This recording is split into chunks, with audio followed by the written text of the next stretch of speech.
Hoping the meeting of the Holyoke Planning Board for October 28th, 2025. So moved. All in favor? Do I do a roll call or? You don't have, well, Okay. it's hybrid though, so maybe you need to. I would just do that to cover it. All right, roll call vote for Lori? Mimi? Yes. And Kate.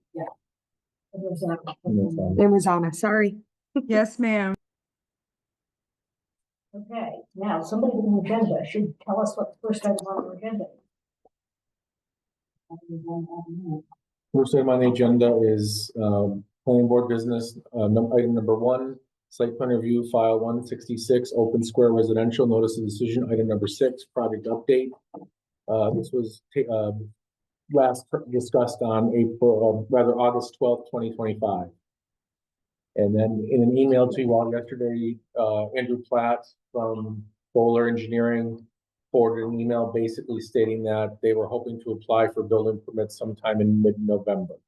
And that was the only project update. And really, as I recall, all we were looking for was when were they going to get started? This year, right? Yeah. So they have given us the update. And the question is, when should we ask them to come back in to update us on the project actual construction?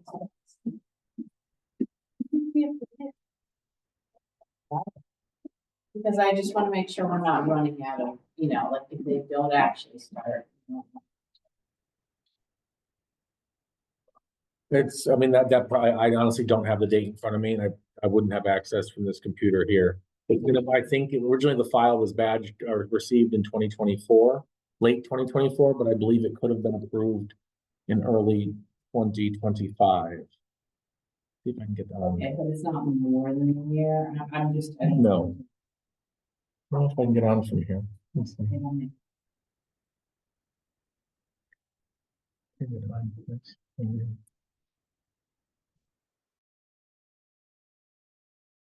Should we try and get them in at our last meeting of the year to get an update?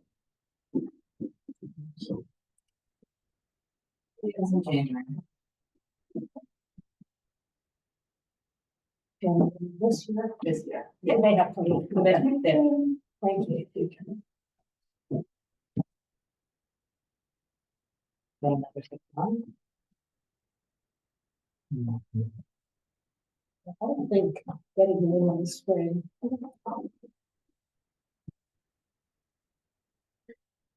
So 6 months from now will be April.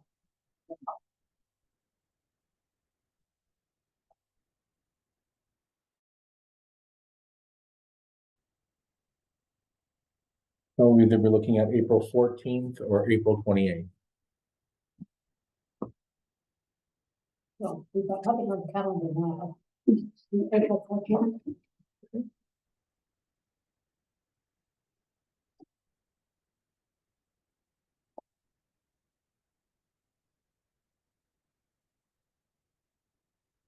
So that's that. Next up, we have early temporary sign for library commons phase 2. Are we hearing from them or we're just? Let's see, I believe Veronica is available from Myers Construction. She's the one making the proposal.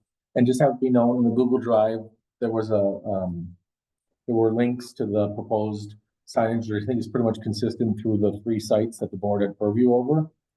But at this point, I think Veronica can perhaps speak to it a little bit better than I can. Okay. Can you hear me? Yeah, I hear you. Thanks. Yep. So, my name, like Jeff said, my name is Veronica. So we want to apply for some sign permits, some temporary sign permits on each site. In the Google Drive link that I sent to Jeff, there's a location plan for each sign, and then as well as a graphic. And yeah, if there's any questions or clarifications, just let me know.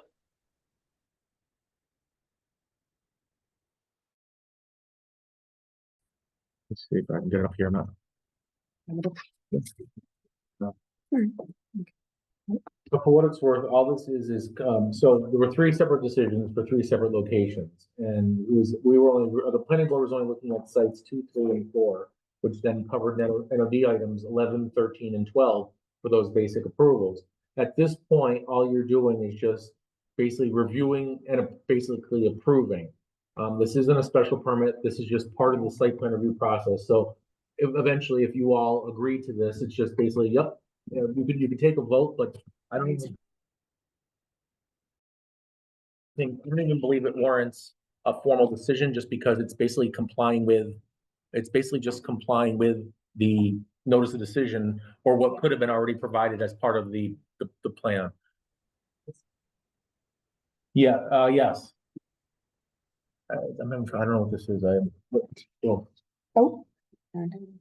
These are really kind of simple, straightforward. yeah, it complies with the size requirements and all that. So it's just an issue of, does the board approve of that sign at, and I don't know if there's a good They're temporary banner-like sign. banner signs Yes. on fence.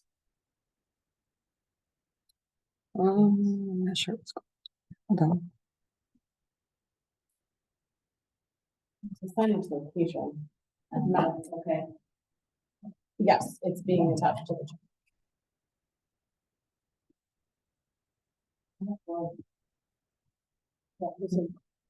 It seems straightforward and reasonable to me, but obviously if anyone else has questions, comments. If staff has anything, now's your chance to ask. Unfortunately, I can't get into them now, but based on staff review things ago, there was no issue with sizing or whatever. It was just, again, just complying with those notice of decision items. We always appreciate it. Good to know how things are going. Absolutely. We think we don't need to vote. Well, I think probably just for the sake of it, you can take the vote, but I don't think there should be probably not a formal decision. It's just move forward with the packages for sites B, C, and D, or 2, 3, and 4, however you wish to look at them. We approve.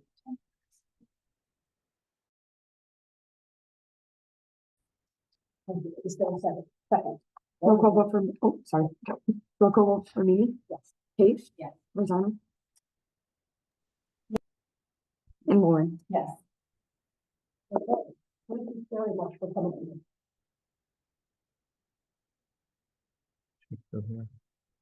Is she gone? Veronica, She's still there.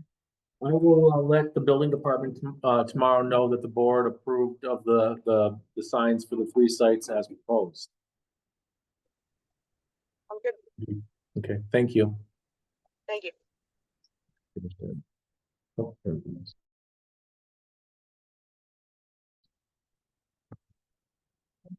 Next up, we have letter to the city council to advise on transfer of one of us.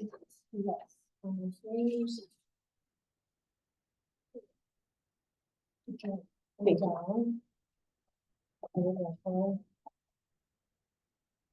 it's just a simple transfer, there's, no building renovations, and no changes proposed to the site. They are requesting that the city council make submission requirements for the development impact statement, the traffic impact statement, and all of the plans except for the site. Obviously, the planning board can't approve or deny those, but suggest that they do approve. Yeah, so this is the thing that we keep coming up with. It's just. There's no reason to make it not to put those.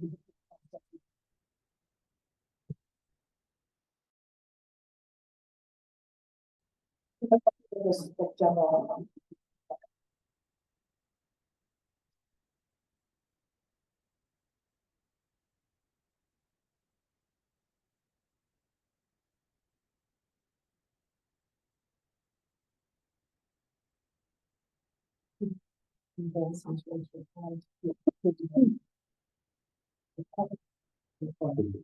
Motion to approve the letter. Oh, I'm sorry. Roll call vote for Mimi? Yes. Kate? Rosanna? And more. Wow. Thank you. Do you want to skip over to the, because the comprehensive plan discussion is gonna be like the meat of it, do you want to skip over? Certainly. Does that make sense? Didn't mean to schedule her. Yeah. Yeah. Yeah, kind of bang out everything else and then And oh, and we can do minutes too. we can get through them. Yeah.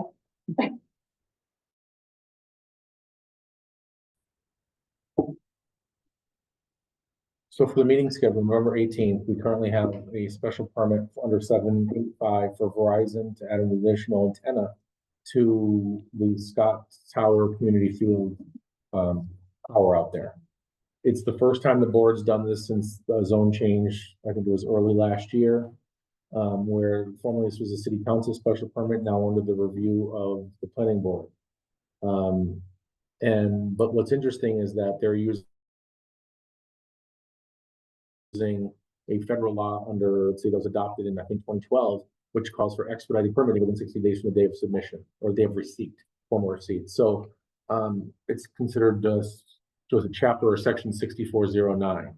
Anyway, fortunately, it's Ellen Fryman who's representing. We've dealt with Ellen now for 20 plus years.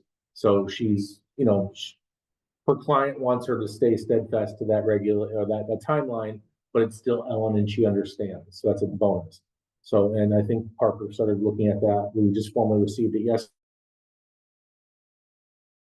yesterday, and she's in the review process of it now. It's just tricky though, the way it got added to the planning board, and that it was a simple swap of just ownership of it. So like the 5 copies, we don't have enough to give to everybody. So like the way it's set up right now is still, it was just take out city council and put planning board in. So that's one of the obstacles that we're dealing with right now, because in the future, we should probably revisit it, because it was set up for a 5-member board without any, other than a comment letter from, say, planning staff. Now it's a full like site plan of the planning board. So I think we need to kind of tailor or look at our site plan and how we manage that, figure out how we're going to manage this. So anyways, we're in the process now. In the 60 days, is it something that we're gonna have to go here and decide on that day? Or do we- Probably. Okay.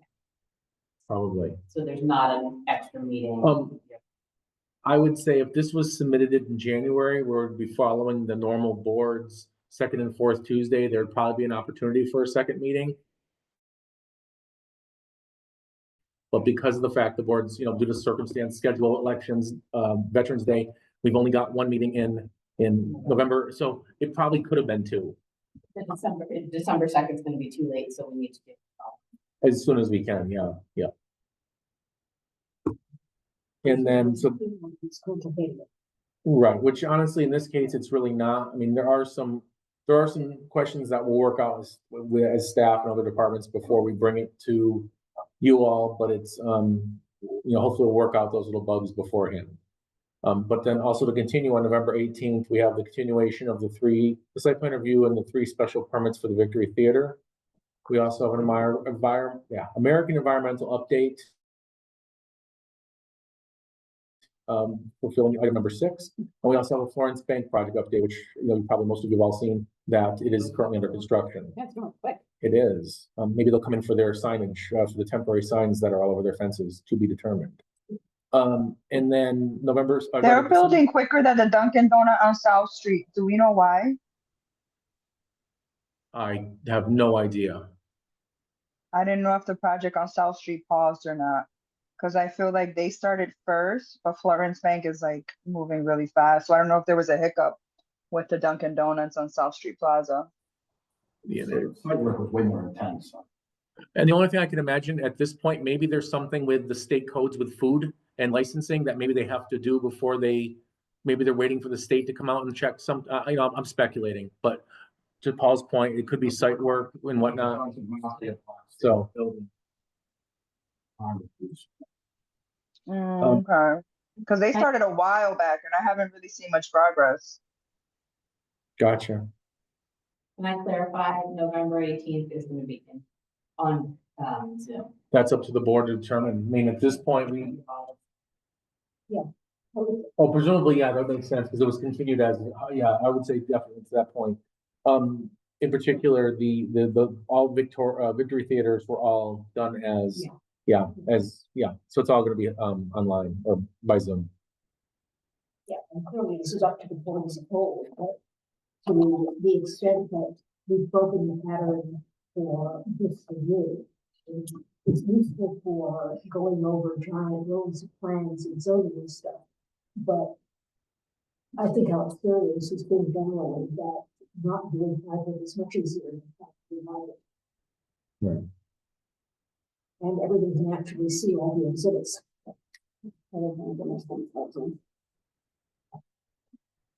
So December 2nd currently is to be determined, but today we did get an email. Evidently Counselor Bacon filed an order that was kind of sparse in content, but something about signage. So Jeffrey was asking when the board could be available to hear that. And at this point, I would say December 2nd's open as long as it meets, because he can put it into his, being the fact we don't have a budget for that type of advertisement that we piggyback on the city councils. So at that point, December 2nd could be a good night to hear that, assuming it's not breaking any timing frames with their time frames rather with them. Granted, it is already, 5 weeks out, roughly 6 weeks out. So And that's my thing. sorry. I think They could, but at this point, it's just the issue of Jeffrey still sets it up, so it'll be the planning board's meeting a blank and the ordinance committee's meeting a blank. So, it's just an issue of finding a date that would work. And in all likelihood, that date could be the best date, assuming that, timing wise, we just got that email today. So, I don't think we're breaking any timing limitations or going beyond anything that we shouldn't. That reminds me, on another note, have we heard anything from the city council about possibly reviewing road acceptances in Ward 7? I've heard nothing of that to that effect. Doesn't mean it didn't happen or it's not out there. I just have not heard a thing. Well, I gather it will be out there if it isn't yet. And there's some question about, although I don't remember reviewing road acceptances, but apparently there's at least some notation on some procedural document somewhere that says that the planning board reviews things. So just an early warning. Yeah. Okay. With the exception of subdivisions, which would normally be under the planning board's purview, I don't recall there being any other streets that have been sought acceptance that formally weren't accepted in, a lot of years. So we'll be waiting for that, or we'll be on the lookout. Always a new adventure. Yeah. And then the only thing we've got currently for December 16th is the continuation of tiny homes or small homes. I imagine Victory Theater is gonna roll.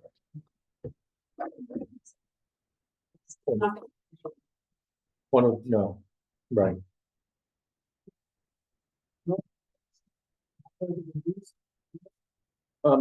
Recently the SLR reached out to me asking if I had heard anything from F&O. I've heard nothing. I was, forwarded that back. I've heard nothing. The city, right now, the city engineer's out of the office, he'll be in at the end of the week. So, my intent was to reach out to him and find out if he's heard anything. Cause I don't even have a contact name or number. It was all done under, the city engineer's purview, so.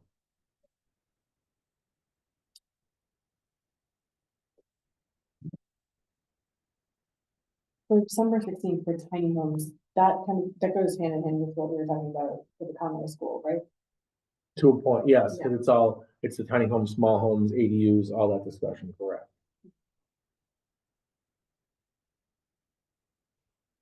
Okay, are we skipping ahead to minutes?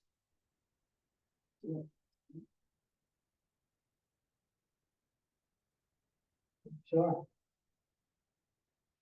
So I don't know how you want to manage that. Obviously it's a lot of them, but, yeah.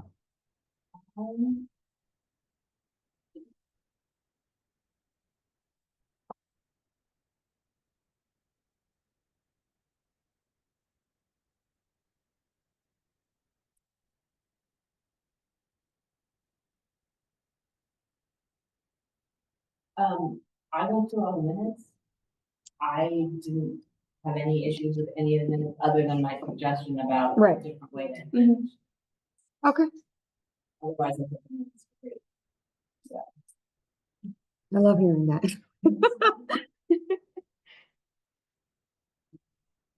Like, my suggestion for the end was, right now it says, ask for Yeah. anyone to step forward, no one did. I thought before that, it should say, these items were discussed, and then have that piece be any additional comment, because otherwise it could sound like we hadn't discussed it at all. Like the standard to say. Understand that, yeah. I obviously, since I emailed back to say, hey, great suggestion, well, it's a great suggestion. Yeah. And my Okay. only question now is whether we want to ask to amend these minutes before we sign off on them, or whether we want to just sign off on them because I certainly didn't have any substantive complaints about them. Well, it would be easy to say that we sign off with that one friendly amendment. Yeah. Sure. And then I just sort of back up. Right. I'll give it a check, yeah. My one question again, I'm sorry, I might be saying this too soon. In light of the fact that we currently don't have a secretary, should we vote a secretary or should we have the chairperson sign or who should be the signer? I can't answer that. It's just that we don't currently have a seated secretary. And also, I think I have to change it on the minutes too, because it says. Yeah. So- I can do the secretary, because I definitely don't ever want to be a chair. Only Rosanna. Okay. Oh, Roll call vote for Mimi, yes. Kate, Yes. Lauren. Yeah. And Rosanna. Yes, ma'am. And also, and in looking at Sharon's stuff that she's doing, I need to reach out to her because there might be for the next agenda, 20 or 30. I'm not sure if she's thinking that I still have to review all those or if those are complete. But I want to say that there's several dozen that are in some form of almost there. And that would just mean that there's gonna be a lot coming through in the next meeting or so. Well, before we hop into that, can we take can we make a motion to approve this Yeah. package? Yeah. So, I move that we approve this package. I'll second that. Roll call vote for Mimi, Yes. Kate, Yes. Lauren. Yep. And Rosanna. Yes, ma'am. I love when I get approved. One thing I think that is if you have a whole big balls of minutes that are gonna be coming at us, don't wait to post it until the. Oh, I know, yeah. As soon as Sharon gives me some confirmation of are these done? Well, she I'm told me gonna that there's some that are done, Right. but But I said that could be Yeah. 30, so there was a lot. Right, in there. exactly. There was a real lot in there. So, and we haven't seen, I know that she's done a ton of work over the past year, but honestly, I don't think I think with the exception of some executive session stuff, which would mean that if there's any executive session stuff, we'll have to put executive session on or are we allowed to, at this point, because the case is closed? Closed, but I'm not sure, I would want to talk to Jane. Okay. Gotcha. Oh, is she? Yeah. Oh, yeah, she's on there. Jane, if we are reviewing executive session minutes from the one for the 500 East Hampton case, do we need to go into executive session to discuss them, or are they ready to be declassified as it were?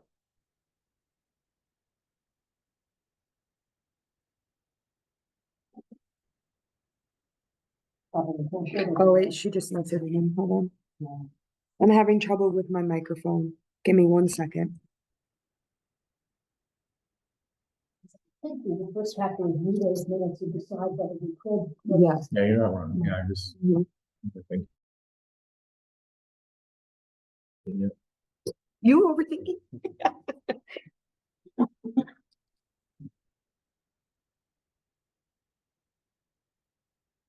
Meanwhile, have we heard anything from the mayor or anybody about replacing our I had a meeting set up with them, which is now been moved to Friday because there is something big conference.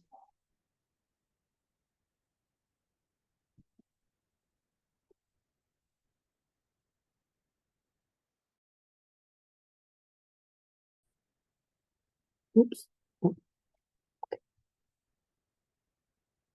Oh, she's trying to come in. Hold on.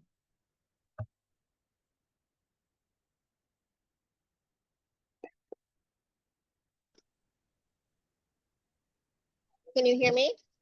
Yes.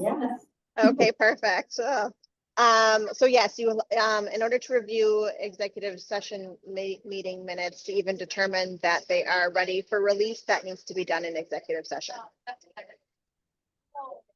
Okay, thank you. So we will. You're put the welcome. section on the agenda. Yeah, thank you. Does Sharon have to be here for that? Nope.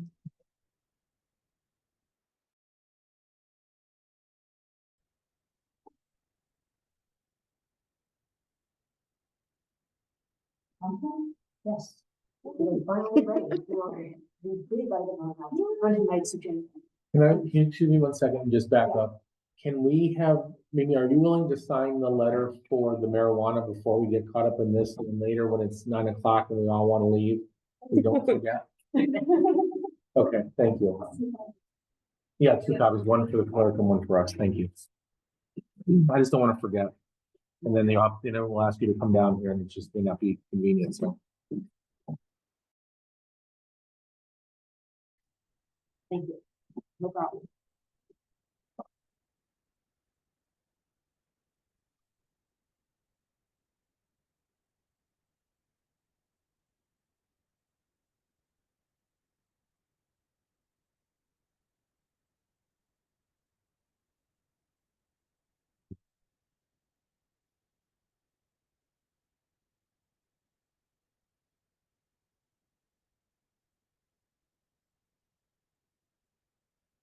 Okay, I'll take that.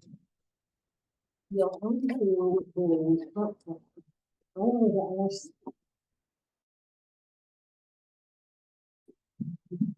Yeah, we would go and take the lead on this. We really want something, working like maniacs, getting everybody ready. Now for Lauren as the chairperson of the zoning subcommittee of the planning board. So today we had another meeting with agency and we went through the back half of the plan. So I think we've given them a lot of good feedback and we're going to be able to make a lot of changes that we requested. And then it's going to come back to us and I'm going to take over the final draft. Yes. And he explained to us today that the agency is having some staffing changes. So he said that hopefully he will have to start skipping. Okay. Yes. He said we'd love to be able to make the day after election day, but that doesn't feel realistic.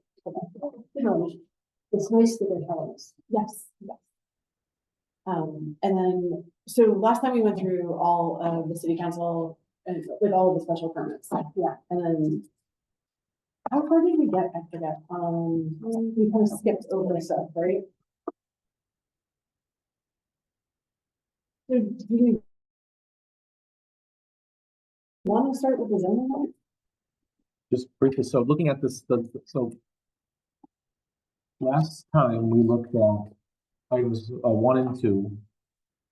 But do we want to complete this document before we jump into that, which some of it may relate, at least towards the tail end? Or do you want to just jump into the zoning one? It's up to you. Okay, we can complete this document. Okay. It was the thinner package of so last meeting you were provided with.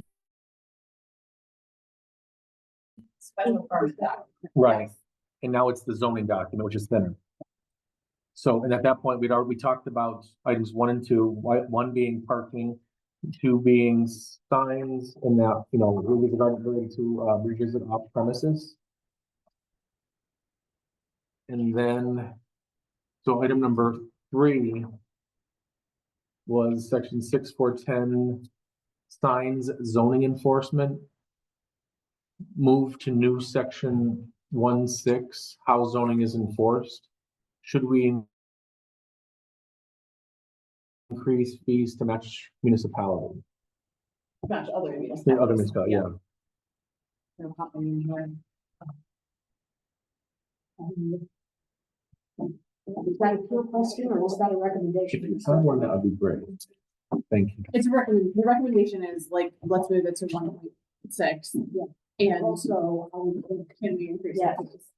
So, neighboring municipalities. because enforcement is the huge problem. Yes. And so, yes, the issue was when this was originally put there, it was obviously put in the wrong place, because at that point, we had no ability to enforce any penalties in the zoning ordinance, and when this was put in, there was no foresight, it was just put into the zoning, rather the sign section, but really it's in relation to anything, or any enforcement issues when it comes to zoning violations. That makes a little sense of the law. The law in one place, just fees is necessary.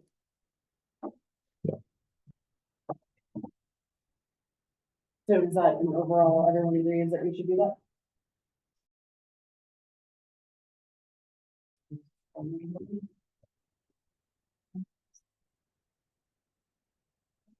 Nobody's looking at my sign, but. It's good. We put that. Who's going to watch?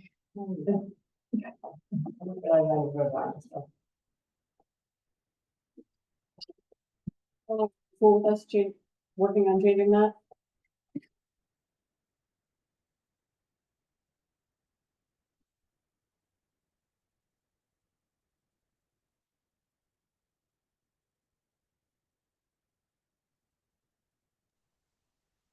If you ask me something, I can barely hear you guys. It sounds super muffled. Is that why you unmuted me? Yes, Oh, hang on 1 second, please. I just want to see, can I louden this? Whoops, no. I'm having trouble with this. Crap. I'll get back. It should be. Yeah. The highest volume. Was it? I think so. Okay, gotcha.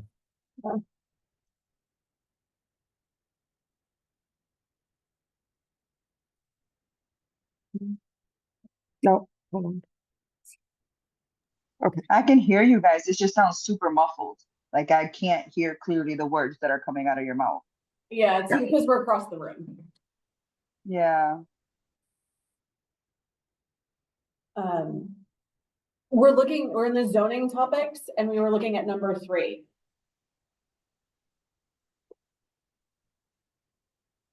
Which is zoning enforcement, and Minnie and Kate said we could go ahead and do what we're suggesting, and we're asking you what you think. Yes. Great.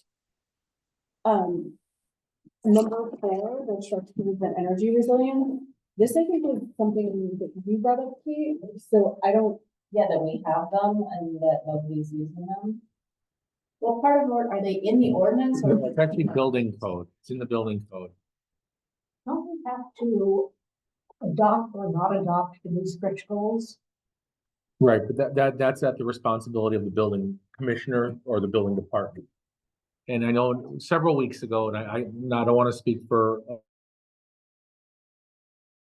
building commissioner in any way, shape, or form, but I know that at that point, she had said that that was nothing that she was looking to advance at this time. But you might want to, you're more than welcome to reach out to her and have that discussion. I don't know a lot about the specifics of this stretch goal, but from what little I know, it seems like the kind of thing that we, particularly as a city, if we're trying to promote ourselves as being about green energy, then we ought to be actively trying to. So I don't know enough about it to speak with any authority, but it seems like the kind of thing that we ought to be promoting. I only read through them once, and I did not go back and read through them in any detail. The stretch goal sounded both ambitious and like, yes, something to work for. I thought it might be useful in or it's late for it to be part of the current plan, but I think that it's something that certainly this board or any board might want to take to the city council and talk through. Because yes, it looked like it would have an impact on real estate in general, on how people were building, whether there were unreasonable financial penalties or advantages to doing this.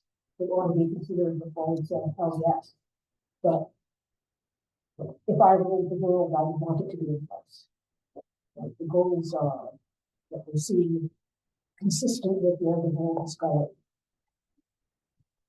Just in one observation, having been involved in the original stretch code adoptions back with when the former commissioner Paul Healy was here, you know, it was more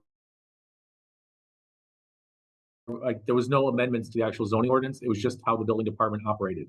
But I don't recall, there could have been a recommendation of the planning board. I don't recall, but I think I don't necessarily know if it's something you put into the zoning ordinance, other than it has to do with like HERS ratings and tightness of houses and, you know, that kind of stuff when it comes to new construction. I don't think it is the zoning. Yeah. ordinance. I think it's something that if the city were doing, you'd probably bring before the planning board because, you know, it relates to planning, Sure. but not because it relates to the zoning ordinance. Yeah. Since so we have, So there was a previous recommendation about stretch codes that was made at some point in the past, yes? So we have a standing recommendation about old stretch codes. Well, way back when, because it was essentially, we had to accept it back in the day. So, but I don't know if that's the same case this time around, that I'm not that fluent in it as it was more of a team environment 20 years ago, but right now it's not. So I don't really have the ear to be able to talk to that, but you're more than, you know, we can talk to the director of the office and maybe he can speak to that. It does seem to me like it might be good, you know, is this something to add to the comp plan? It seems like there's enough about, green power and energy and climate resilience that we ought to be able to stick a phrase in there that says, investigate or consider adoption of current stretch codes. Or, you know, updating our stretch codes to reflect current practice. I mean, I don't. yeah, no, clearly we don't need to put it into our zoning ordinance page recommendations. But as a recommendation, the one that the committee has put here, if it's cool, add it to the comp plan. I think that makes all the sense in the world. You just mentioned it in the comp plan. Just a simple sentence, not diving deep into it. I bet that one of our already created goal Goals, lines strategies or could something, be yeah. incorporated as a Yeah. sentence rather than having to make it Right. any big thing. So whether Lauren brings it up with them now or maybe sticks it in once she's doing a review, one way or the other, I think. Right, to that point, we could just say stewards, building department, or codes and inspections and have them deal with it as a future something. Yeah, that's perfect. And a steward.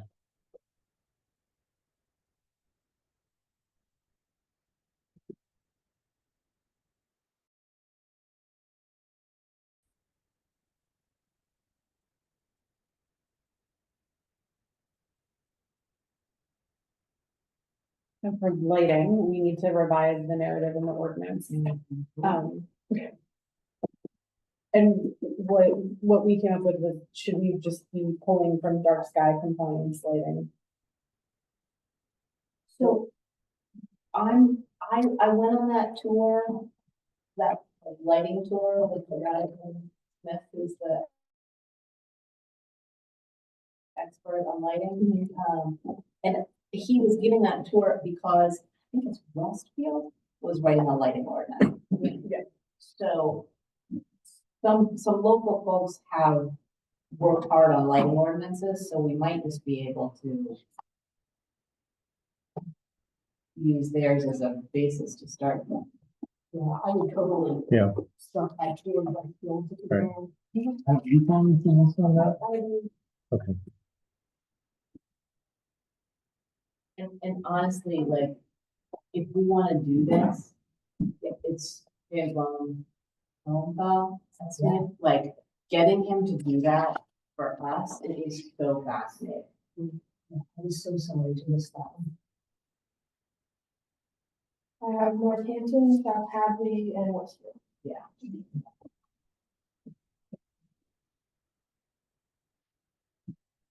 Like all these questions we've been having about, you know, how bright does it actually look when you know, he just walked us around Smith campus and showed us all the ways that, like, what doesn't. You know, I had his little meter with him. So that's one of the biggest debates in the field is that different developers will say you need to hold it this high. Other developers will say you have to hold it this high. And there's a difference in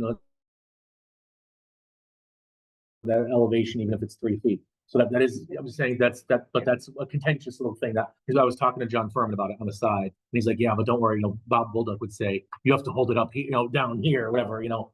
Anyways, it's open to interpretation to a point. But you know, it's this basically, you're assuming that the board approves this will then cause us to start looking at it deeper and further start drafting something. Yeah.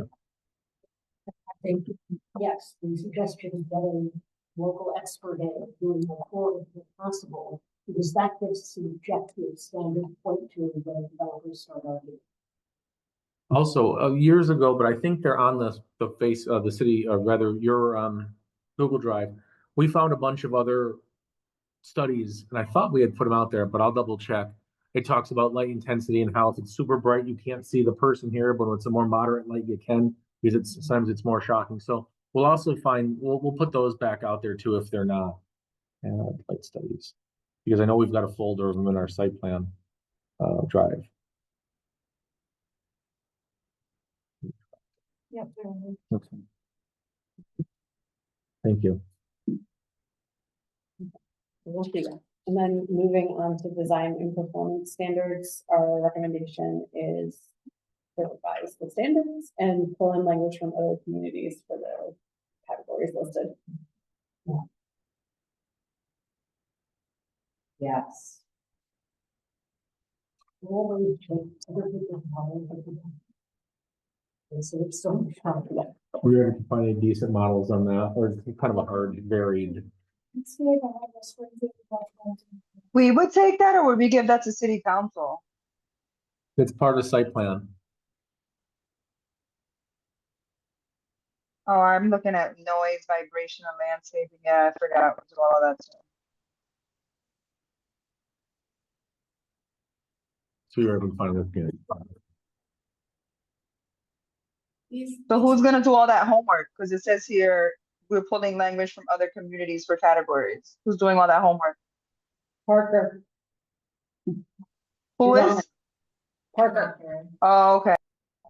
and she's on it. She's Yeah. already done it. Yeah, it's already been, she's already done a ton of work to find a lot of that stuff. If things need an initial pass from planning board member, I'm super interested in sign standards and things.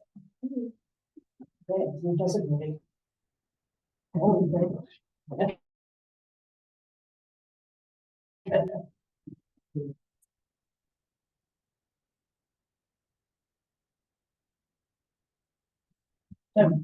Planned unit development. We talked about that last time. I don't think we talked about it on this one. We talked about it on the city council. The whole thing just needs to get rewritten. It's a mess. Wait, and it's true, Jeff, that nobody's ever used this? No one's ever tried. But it's also, if they did, like, because, you know, in the past year, someone toyed with it on the Whiting Estate property. And I said to their attorney, will you just please bear with us? We've never done this, and it's a complete mess. And I don't even know where to start with it. And so, you know, but that project never moved forward. So, I mean, I guess either fortunately, unfortunately, but it, you know, we do need to address it. I think the first pass of it is like reading it and making it make sense to the reader. Yeah. Because right now it's just all over the place. And maybe it's just simply that, making it coherent. Maybe it just needs to be Whatever this, edited. Yes, whatever this is meant to do, let's make it do it. yes.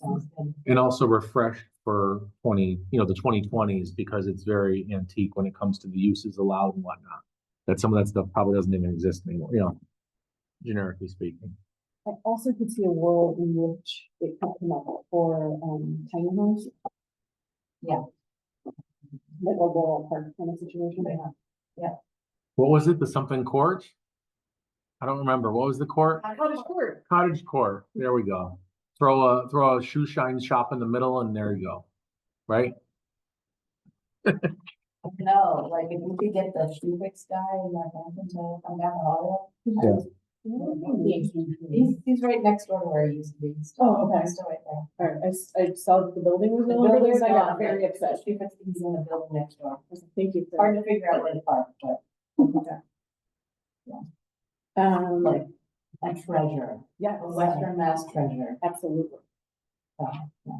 Thank you for letting me know the treasure is not gone. And then we went through 9, 10, 11, 12, 13, 14. I have a question mark for 10. Did we come up with something for 10?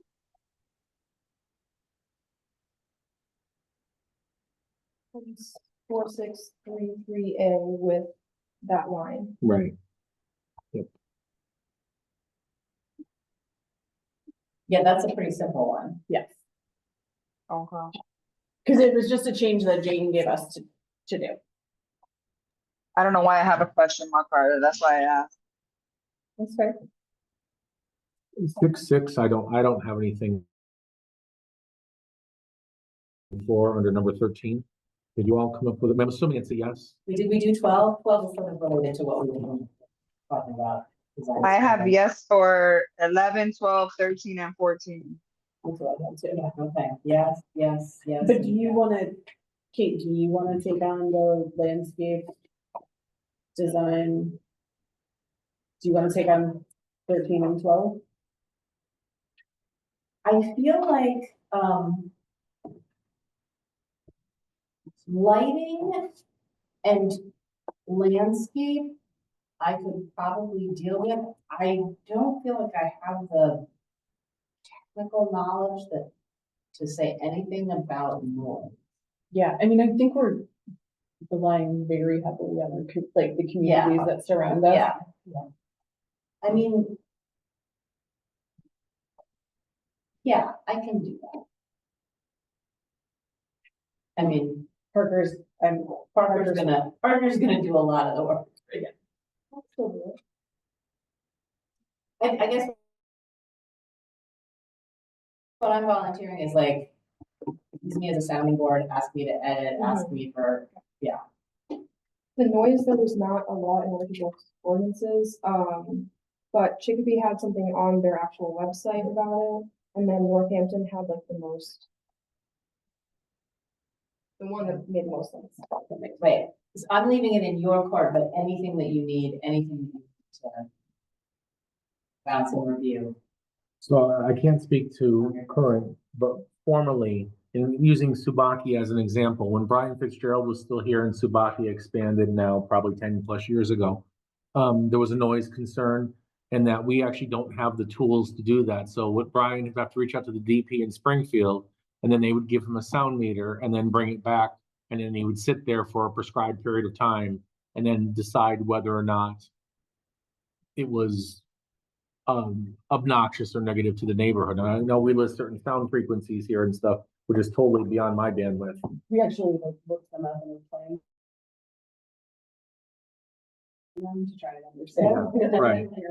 But you know, typically like a vacuum cleaner is 80, ambient nighttime is 40. So I mean, that's how typically I've always looked at it. Okay, well, is it a vacuum loud or is it nighttime loud? You know, so but that's the only that, and then, you know, using that as a reference. I mean, fortunately, we haven't had anyone, you know, crushing stone or anything here yet, so we don't really haven't had to worry about that. But you might have a stone crusher here soon. So And we might have, but we already have real complaints of moving about loud music. right, exactly.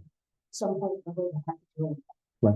But was that formally filed? Because Counselor Vacan's about signs was filed, but I never saw a formal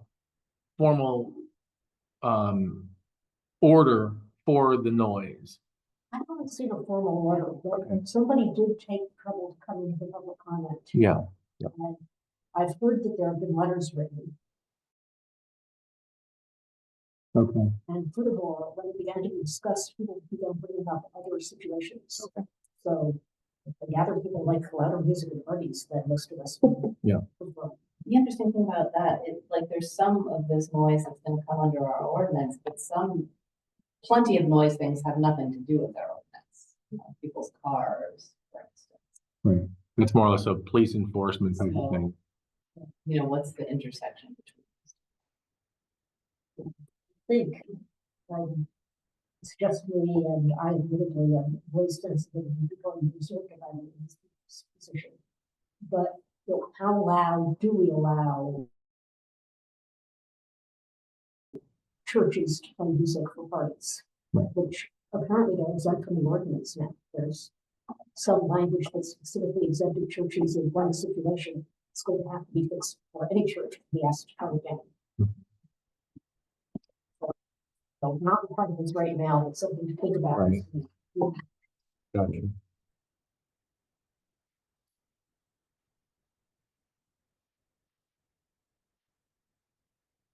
And then we dealt with like 14 to 18. Not for more history, Yeah, we did some public. Just creating all kinds of work for ourselves. Yeah. Yeah. And we did 19 too. Yes.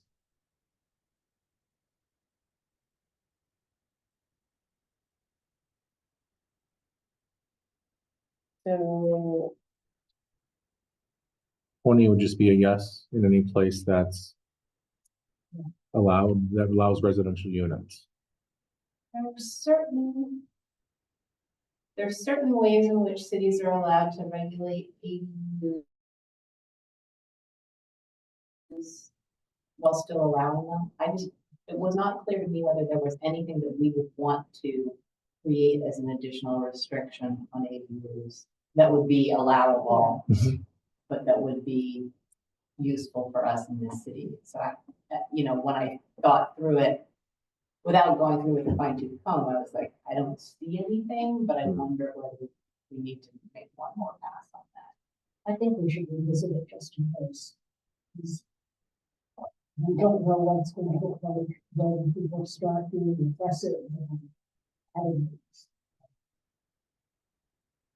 You have an aquifer district in Holyoke? We do. Because I know in Hadley, I dealt with, limitation of bedroom for ADU in an aquifer zone district. Really? It's 900 square feet and I think get 2 bedrooms in there, but Hadley, Okay. you're in the aquifer protection area. Yeah. Unless you're like a demarcation type system. Sure. Okay. So the only thing that we've got on new parcels so we've got the Water Resource Protection Overlay District, which encompasses Zone A, Zone B, Zone Z. It's pretty much everything west of 91. And so with that, under new parcelage, it would be 2 acres, 200 feet of frontage.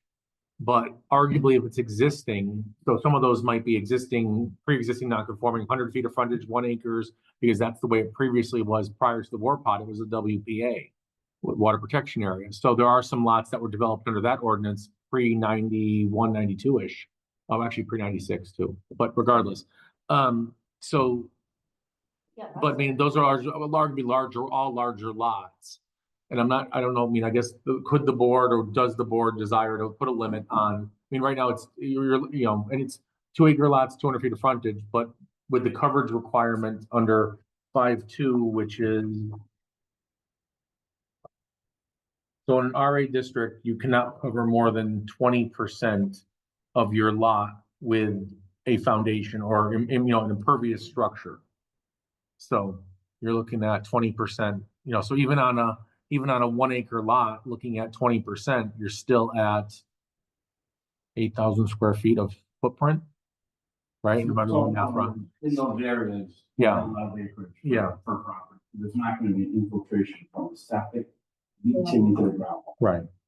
Maybe, but I still think that's what used to be going to consider. I've just seen it happen. Yeah, so just.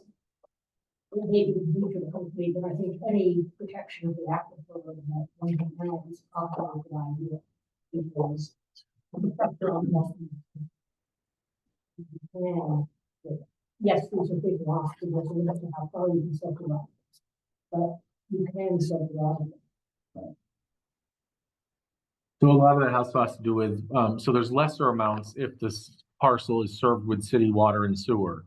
So if the city is, if the parcel is served with city water and sewer, it's only 40,000 square feet or 150 feet of frontage. But that all falls under section 8.2 of the zoning ordinance.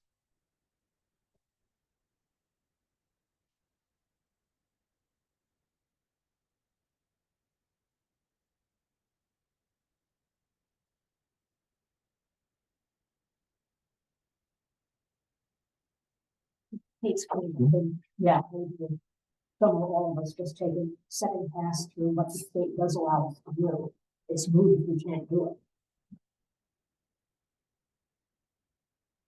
And that also might be useful to see what others are doing with their ordinances. Yeah. That way, you know, we could perhaps see how they're applying it.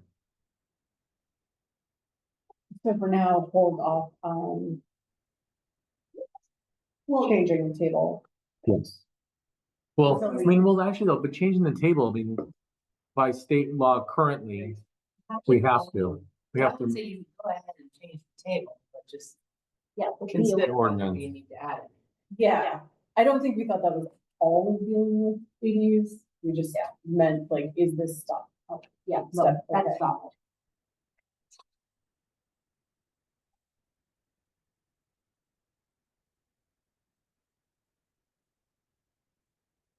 Residential above cannabis establishment, sounds like a nightmare. Well, I can tell you that there are certain designers, developers here in the city that are looking to do that. I mean, I guess at that point, you know what you're moving into.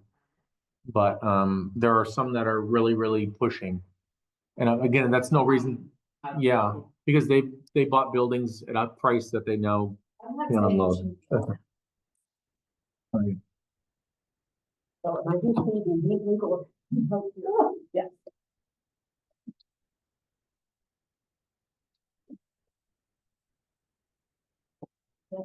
I don't see why not full disclosure. Unless there's some medical reason to say you're creating a safety lawsuit for anybody who lives there.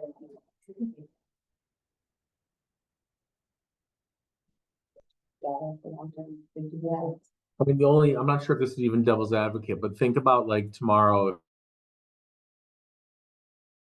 If Ederon wanted to, of course, Ederon's not in business anymore, the puzzle maker. But if tomorrow they said we're going to add a second floor above our industrial use for, I mean, that'd be, if that's on you, but I mean, currently Ederon can't have livable units there. So at this point, marijuana establishments are considered, you know, if it's manufacturing, it's considered, you know, in the state's eyes, growing weed or processing weed is manufacturing. So at that point, how is it any different than any other industrial use? If it's Hazen paper, tomorrow could Mr. Hazen say we want to add a second floor above our processing area and put up, you know, 20 units? I'm not saying it's a bad thing. You know what you're getting into. No, I can help you with somebody.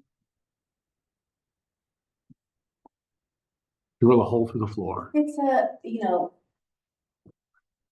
it's a use that has age restrictions on it.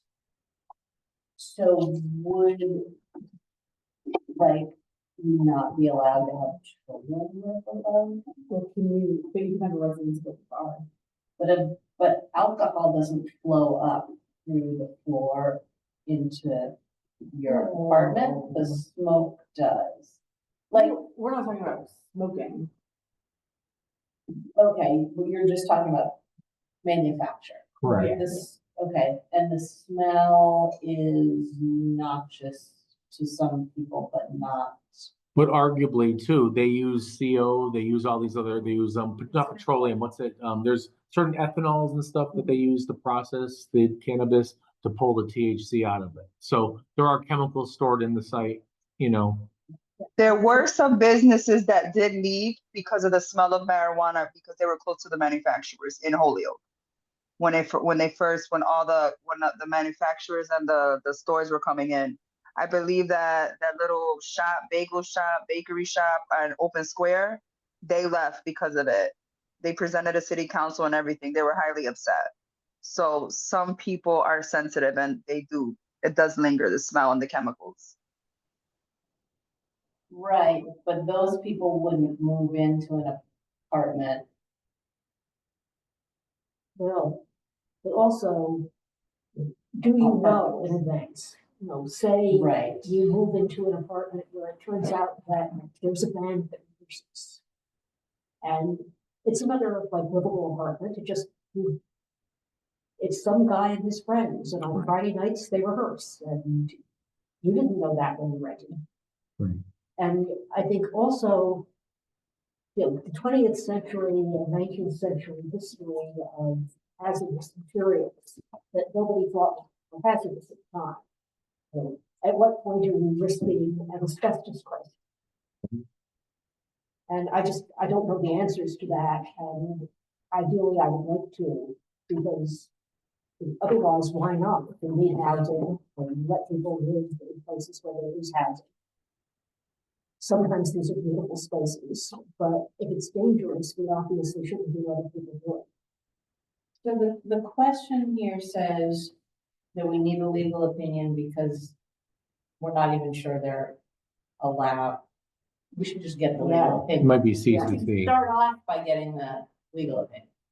Well, exactly. And a lot of, I think, what we're talking here is questions that we want lawyers to think about while they're doing it.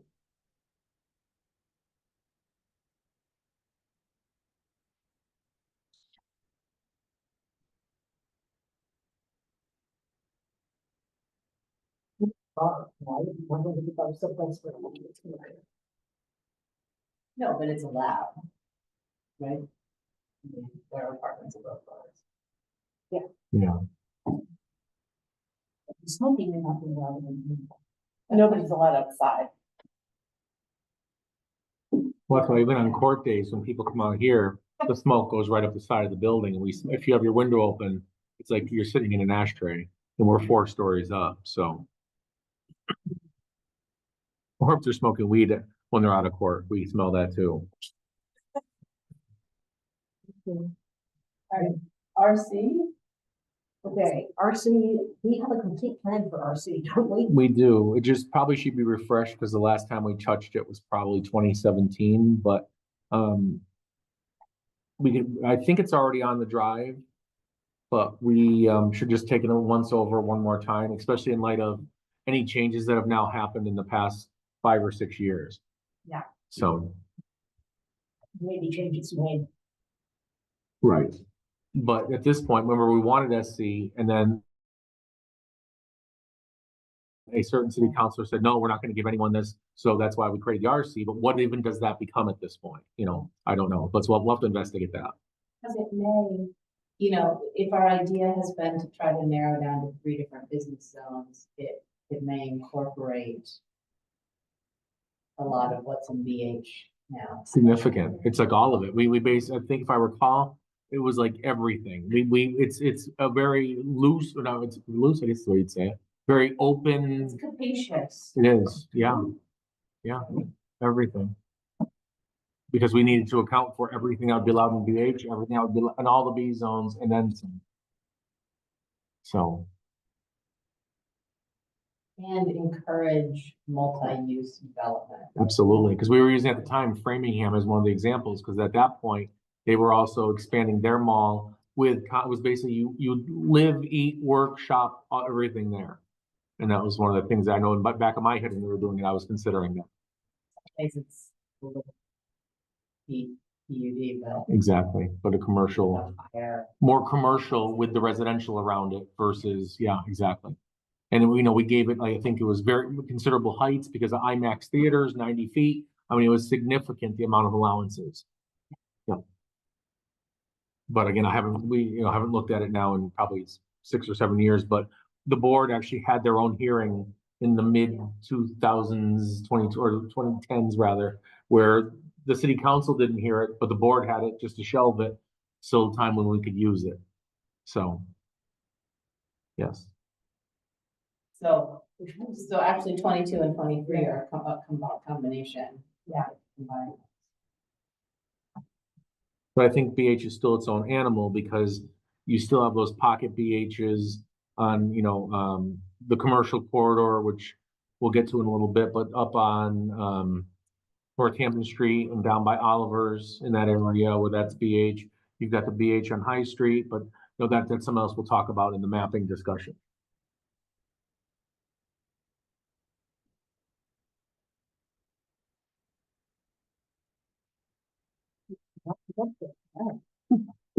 Paul, you does not have these pages, I'm sorry.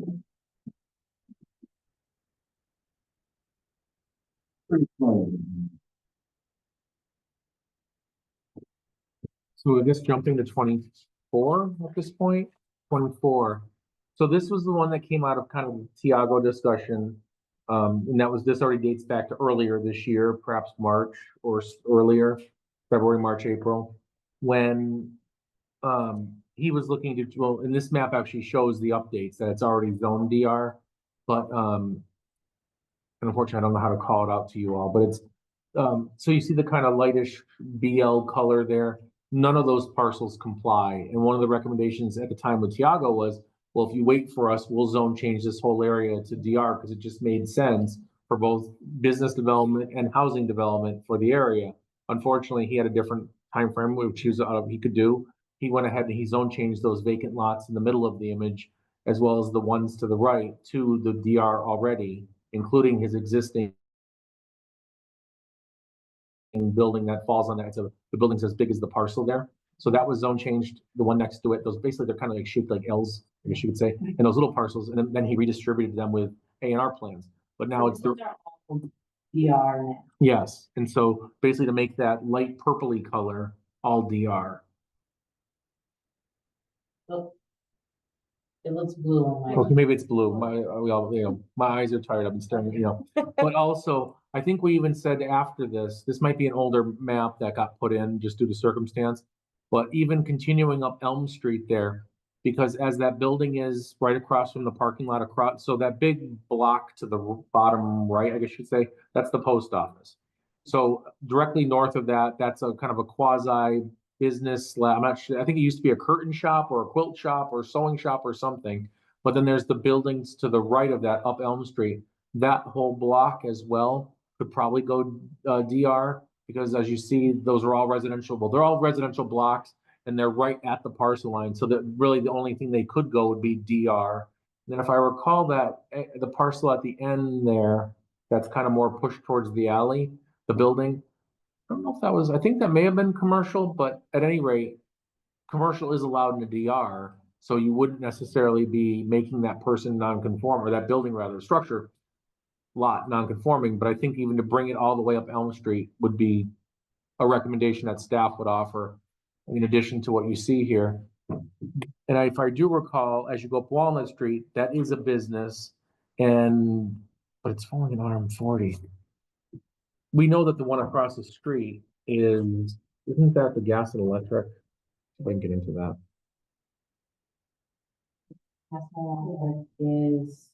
Yeah, that is the gas and electric, where they originally tried doing a zone change years ago, not zone change. They did an A&R, which later they never recorded. That's on that street. Yeah, yep. So, I mean, at that point, as odd as it is, that is zoned, let's double check, is it just a bad color interpretation?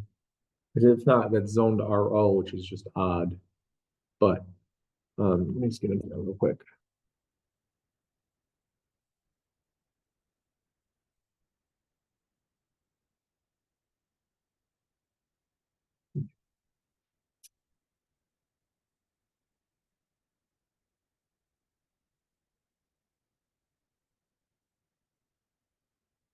It bothers me to have all this BH here. Because it's not. It doesn't comply, but currently we don't have a better zone to put there. Unless we somehow modify the BG, which is another one of our discussion items for later. Or to follow, maybe a better way to put it. We're going into that zoning.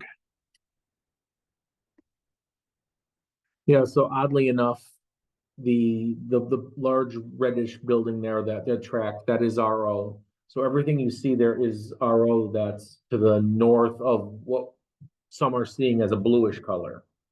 Who knows? I mean, also the YMCA is zoned RO. You know, it's those strange things that happen with time. So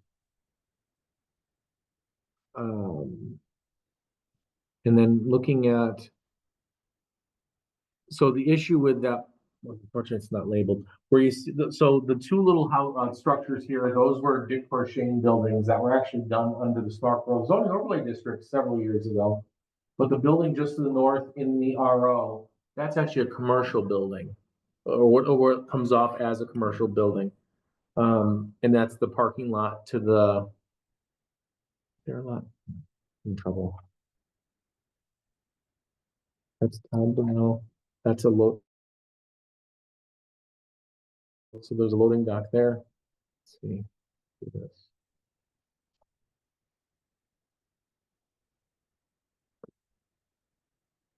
So at one point, so the houses that you see down here are the two formerly, well, Dick Shane, now One Holyoke Group. This is the house to the next to that, and then this, And there's the empty lot. the empty lot, and then if I can go up the road a little bit or try to, and I'm not gonna be able to do it backwards. I'm doing it backwards, sorry.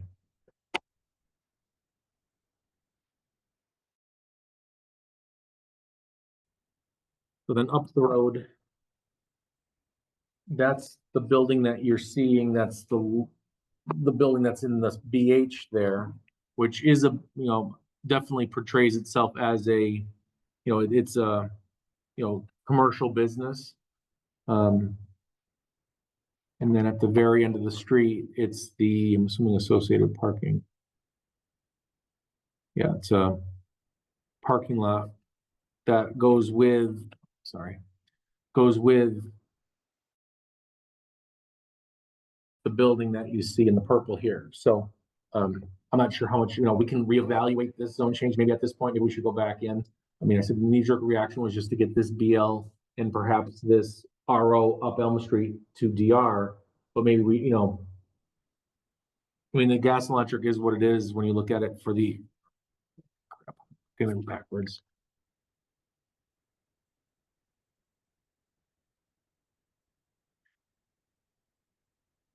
So I mean, that's as it says there, that's the gas division, what you see there, that's their laydown area at the corner of Dwight and Walnut. Supposedly there should be, they should have planted it. Let's see if those plants are still up. Yeah, right. They promised us plants, but if I recall, they're like, they bought the scrubbiest little, you know, 18-inch kind of jobs that you see in the front there. That's the, you know, you asked for planting, that's what they gave you. Thank you, gas and electric. That must have been around the time when they must have been paying for the fireworks or something. Anyway, so I don't know if you want to relook at this or, you know, maybe we could relook at this and figure out how to better, I know I was just focusing on the corridor more than I was up the street, but I don't know if you want to still pursue that or just go for the DR for what we have here and then worry about that later. Or I don't know how you want to manage that.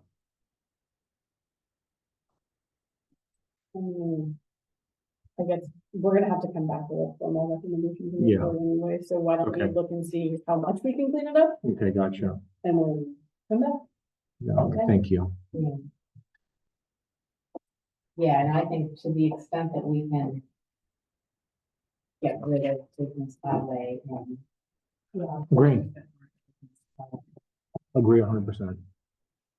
I mean, the structures there that are currently in the business highway, they're being acted or being used as businesses, they'll never comply because they were built in a time where they were right up to the back of the right of way, and that's what it is. So it's, you know, so even whether the subcommittee evaluates that and says it should be BG, then, you know, it's Pre-existing non-compliant. correct. We change it, at least if the footprint of the building changes in the future, Right. there will be some opportunity for the winter. That's right. That's right. Whereas if you do that as BH, we're stuck with it forever. Correct.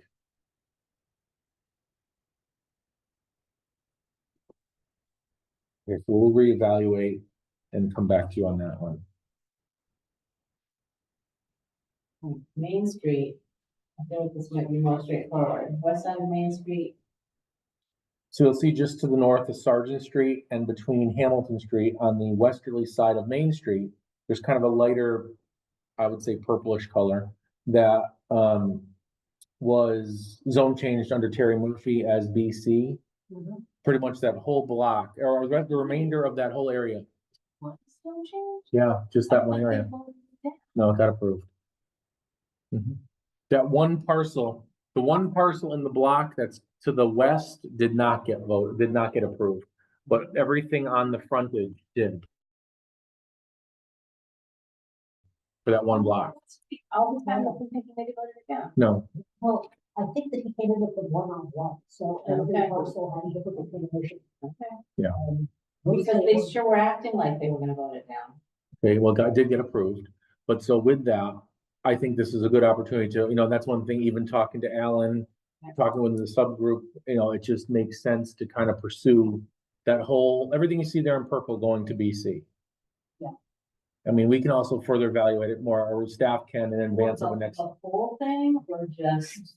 the whole thing all the way up to Appleton, that whole polygon there. The entire polygon? Yep, Wow, I would love that. because there's no manufacturing happening there. It's only, you know, there are some car installation or there's the package store, there's a, you know, but I don't see why you couldn't. I mean, you've got the, I think it's at the church, you got the church, the insurance company, the old fire station converted to a house. There's nothing there that's obnoxious outside of business. So to turn that all to BC, I mean, none of the buildings comply. And it makes it more developable. Right, and then also arguably, you know, Holyoke has two downtown business zones, really. You have High Street as a business area or, you know, central business, and then you've got the Main Street. So really, it would, you know, further to expand upon that makes, in my mind, complete sense. So, Well, mine too, I mean, Taylor. Yes.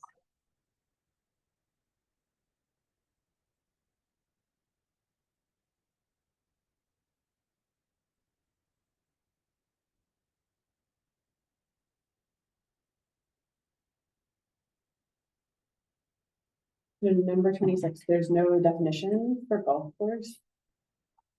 Or there's outdoor golf driving range, but no golf course. So we either need to define golf course or just replace. And then include restaurant and banquet spaces allowed structure on golf courses. Or and then a line on 713 for the narrative of restaurants and banquet spaces are allowed structured on golf course. Or do we want to not touch this one at this moment in time?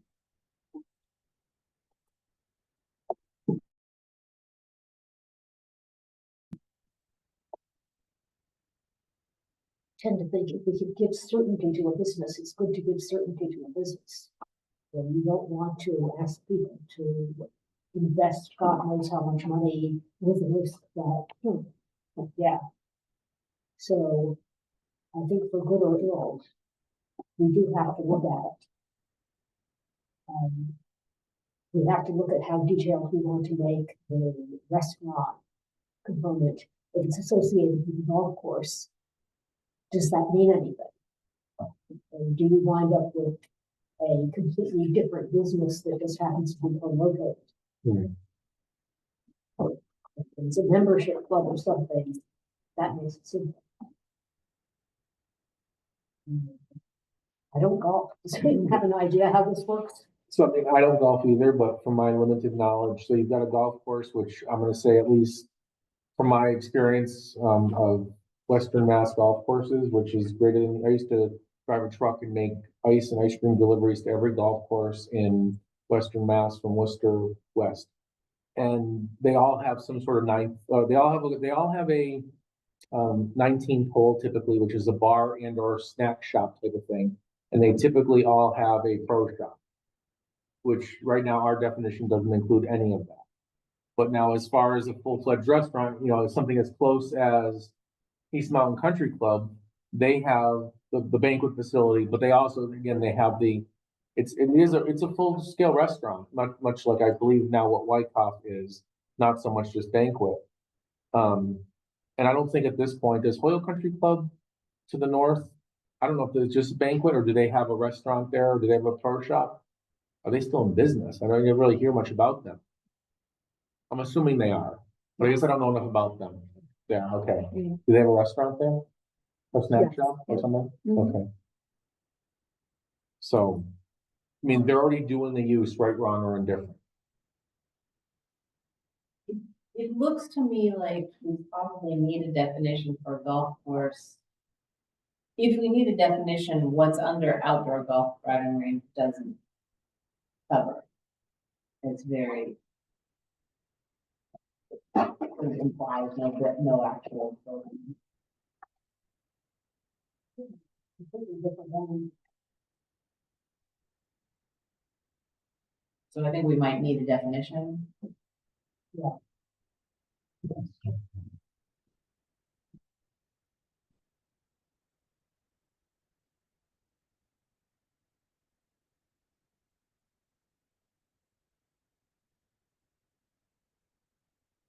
And the definition could include. I mean, I don't know, does one want to limit what kinds of restaurants? Want to say something limiting about what kind Well, that's the question here. Is it, because are you just allowing two different essentially unrelated businesses on the same property? That seems wrong. And that seems wrong, but I also don't know, other than some kind of membership where you're a member of the canoe club, you can use the canoe club's banquet facilities. I mean, a lot of the golf courses that I've been to in Connecticut have a restaurant on them, and it's not a banquet, it's a restaurant. I think it's really weird. but it's not like a separate business. Separate in a separate building, generally. Not in a separate building, but I don't know that Might it be would run by- necessarily, it would probably be run by somebody else. But like the building is owned by the golf course.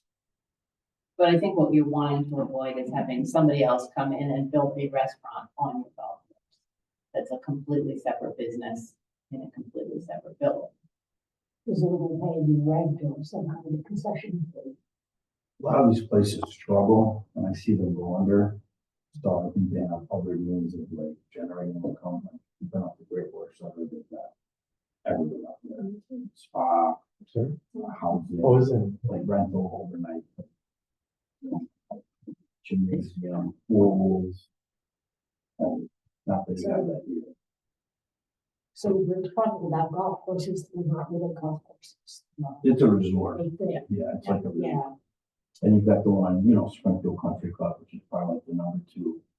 That's got its pools, it's got its, banquet facilities, restaurant, but members only. You can go in there and but they have also incorporated housing.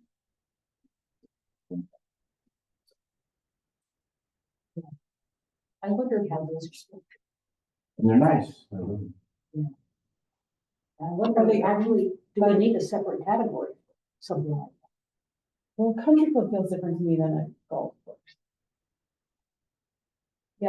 And Right. the resort feels different. I'm not a golfer, so I'm no expert, but Yeah. But, basically like a resort hotel is something different. Yeah. A resort hotel with little condominiums is something different. I think that definitely needs to be further looked at, because to all of our points, I think golf courses have evolved from just a simple place to go hit a ball. So if they are gonna offer other sports like amenities, tennis courts, all that stuff, it's not just a golf course at that point. Yeah. So, Do you think that all of those things are not generally open to the public there through membership? Great Horses for membership, Right. Springfield Country Club. I mean, you can have weddings up there, Yeah. like the banquet facility. I think most of them. Right. Whereas a restaurant would be something that'd be open to the public. But there are kind of hybrids, like I'm thinking the big resort hotels that were a huge thing when I was growing up, like the Mount Washington Hotel. Mhm. You'd be up there and I think they may actually have condominiums, unfortunately now. But at the time, it was like, you rented a room, you could take advantage of all of the facilities. You could go horseback riding, you could play tennis, you could play golf. But it's also open to the public. If you weren't actually staying there, some of the facilities were things where you just buy a day pass and go. And again, it feels to me like it's a slightly different creature and maybe than totally. Yeah. It's Yeah. more on a resort. Yeah. So, And that's where, okay, what if tomorrow Wyckoff decided we're tired of just being a golf business? We want to have a tennis court. We want to have some condominiums because there's a housing crunch and this is nice land. At that point, it's not just a golf course anymore. We need a structure for it, I would think, right, because otherwise we're like, ooh, no, you need a zone change for this, you need a zone change for that. This doesn't work on this piece of land. And it may be better for us to start thinking about how we should categorize those now. I think the concern is you don't want what has been generally open land, like used land, but open land to suddenly be able to become a business district. Yeah. Because that is going to be disruptive for wildlife and neighbors. So there needs to be some kind of structure that regulates how that process happens. I think that falls within the endangered species map, national heritage, Wyckoff or just in, like, anything like along that mountain seems to hit that map. I think it's more, You know, Cherry Hill or, you know, that. let's see. Oh, absolutely, yeah, it's rattlesnakes, it's the orange saddle moth, it's the purple salamander, they're all up there. So chances are you probably can't do it. Well, I mean, let's just see. But it is something interesting to think about, like, Yeah, how do we, how do we get ready for it as opposed to reactive? Yeah, because reactive is always ugly. So in the case of, if we're using a local golf course, Wyckoff as an example, natural heritage lines have been drawn around the parcelage. So it's not actually a natural heritage. Except that I bet somebody would ask for redetermination. Perhaps, right, but the current layer served by natural, sorry, that could happen, you're 100% correct. But currently the way it's showing is that it's excluded. In a way, it's kind of like wetlands, the more we build, the Right. more the animals come down into inhabited areas. More difficult. And also, like, for instance, Hoyle Country Club is also, it's half. To the west, it's under natural heritage, to the east, it's not. So, but I think there could be a redelineation there. You want ledge also in those areas. Yep. Really difficult. Yep. And plus there's being shown as a stream going through the center of Wyckoff, for instance, as well. Whether how real that is and whether or not it's perennial, I mean, it appears to be fed from Gordon Tree, well, yeah, the reservoir, so. I can't remember what town Canyon Ranch is. in the Berkshires, but maybe that would be a good thing to look at to see how they handled it zoning wise. Lennox, there's It's right somewhere- before. like right over there. There's- But that's more the Yeah. resort.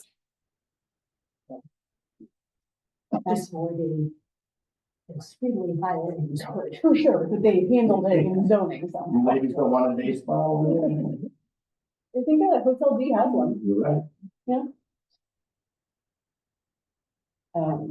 So more research required on that one now, on the big one. Yeah, I mean, I think the idea that the general public could have, you know, pleasant amenities in an outdoor space is a good one.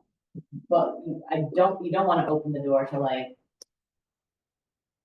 this outdoor space can become a business. What's the line?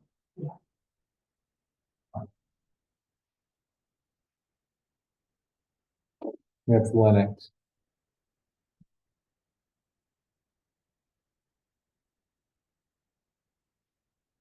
I don't know the wireless, I don't remember the wireless communication.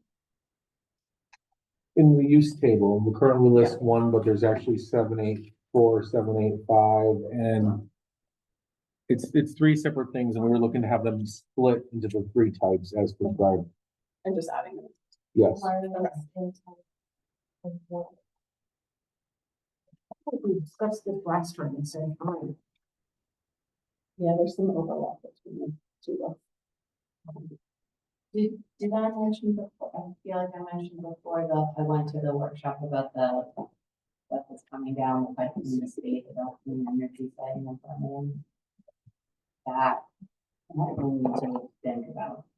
But that, I'm gonna argue, well, I'll say thank you for bringing up that. We have met with them once, myself and Yoni, and that, I'm not sure if the state woman would be willing to come in. I think her call name was Allison, but I'm not gonna know her last name. But we might even wanna zoom in Yoni one night to discuss that a little bit, because it's gonna significantly impact his work. The fact, and then when she walked us through the pyramids, the state's path was much faster than our path, so why would you wanna take our path when this, you can follow the state's rules? So that is Yeah. something we're gonna wanna look at, yeah, We're not gonna have a whole lot of control, no, so, so. yeah, yeah. Part of it is really for a good reason. We need more infrastructure for clean energy, but I just worry that, we get kind of Yeah, but I think overwhelmed. also it would be nice if we had some protection for the way to gobble up our green spaces because they're going to be in conflict. Right.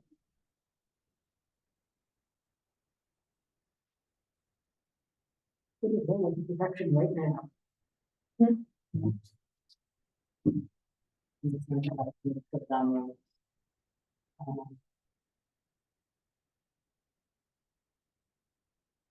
Just an equity thing. solar over the top of the mall. Yeah. Yeah, and that would be fine. Well, even like, one of the concepts of a proposed project recently, yeah, I'm not sure where it's going, I think the city's applying to be part of it, so the VA is putting out that they wanna do another large-scale hospital clinic. And one of the things that I asked for, and unfortunately, VHB has been, tapped right now for a designer. I mentioned adding, solar panels above the parking lot. And that was something they were gonna put into the application just to give it a shot, because they're requiring 550 parking spaces. And to somehow make that somewhat usable, or in this case, even do a previous pavement. But minimally trying to even just have it light up as a solar enterprise, and so they're gonna throw that in as a concept, which is a good thing. Yep.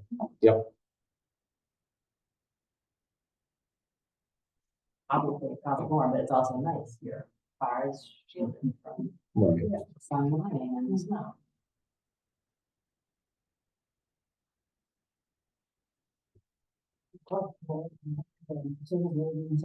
Right. Yeah. Investment upfront.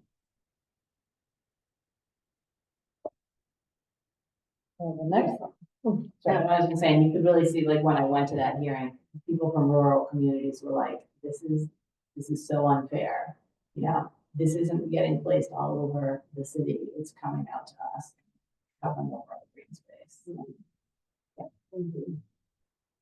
It's a huge upgrade. Also, it reminds me of like flashback in the 1960s, 1970s, where there was a small but loud could be seceded from Massachusetts movement. Yeah, that's right.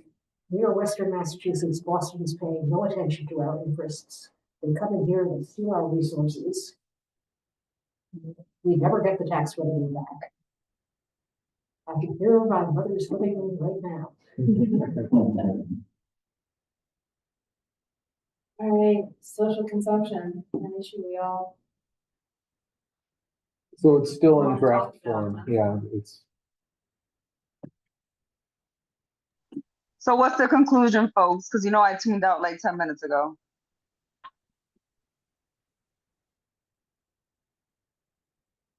The conclusion on the golf course thing? Which one? The whole discussion y'all just had right now, because I got lost, because you guys sound so mumbly, I can't hear clearly, so it's hard for me to like focus. All right. I'm already deaf as it is. If we ever do this again, I will bring microphones. No, I will be in person. This is my fault. It falls on me. I misunderstood the process. Nah, We only have one topic left, Rosanna. well, we got several more. Yeah, there's some addendums. There's only one topic in this packet. And then there's more. okay. So social consumption, we all love it so much. So it's still in draft form with the state. I think it's more or less just a watch, because we don't know what the final conclusion from the state's gonna be. But the draft, I think several weeks ago, did I not forward you all some links to the state's documents or the draft state legislation? I may have, I thought I did.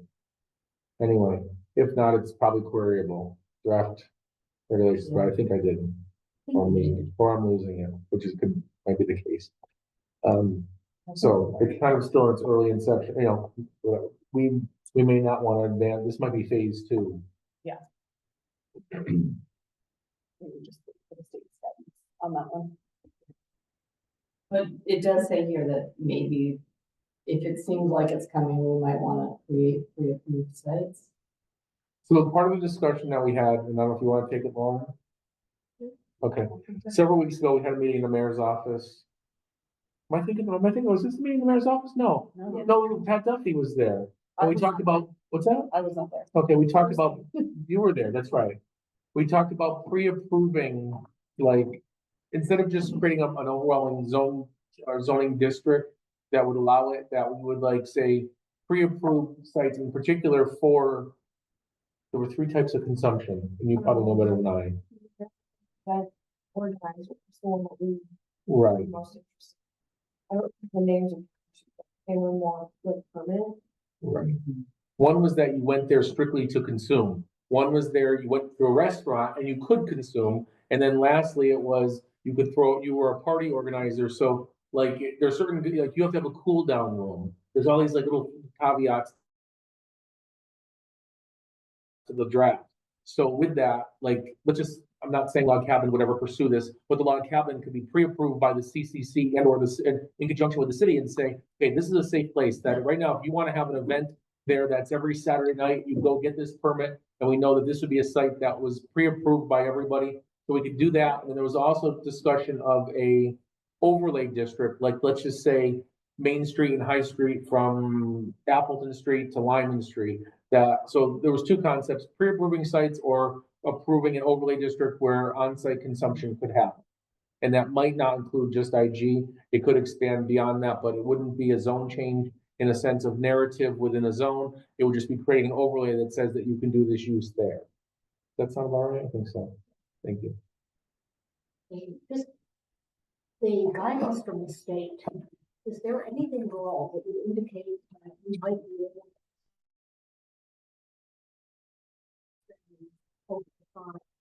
consumption of smoking? vaping. I think that's open for debate right now, because right now you can't smoke cigarettes in a building, you can't smoke cigarettes within 100 feet of a building. But then now you're gonna be allowed someone to smoke marijuana in a building, and that's kind of ruffling feathers. Have the same secondhand smoke problem. And, you know, many people might feel that this is a bad idea anyway, no matter how you consume it. But it's obviously, you eliminate one set of problems if you don't allow smoking. Right. And honestly, I don't know enough about it, because I haven't, Curious. yeah. Whether you knew or not. nope. The amount that they want to allow also is kind of, like the amount that they will allow you to smoke at once before you go into the cool down room and leave. Is ridiculously large. Very ridiculously large. I don't see the logic in letting people use any intoxicant and then drive someplace. I mean, log cabin. Send them up the mountain and have them drive down it. But I'm just using, again, they're not pursuing it. I just threw it out as an event venue. I mean, it could have been Wyckoff, it could be Hoyle Country Club, it could be the Sandcastle, it's not the Sandcastle anymore.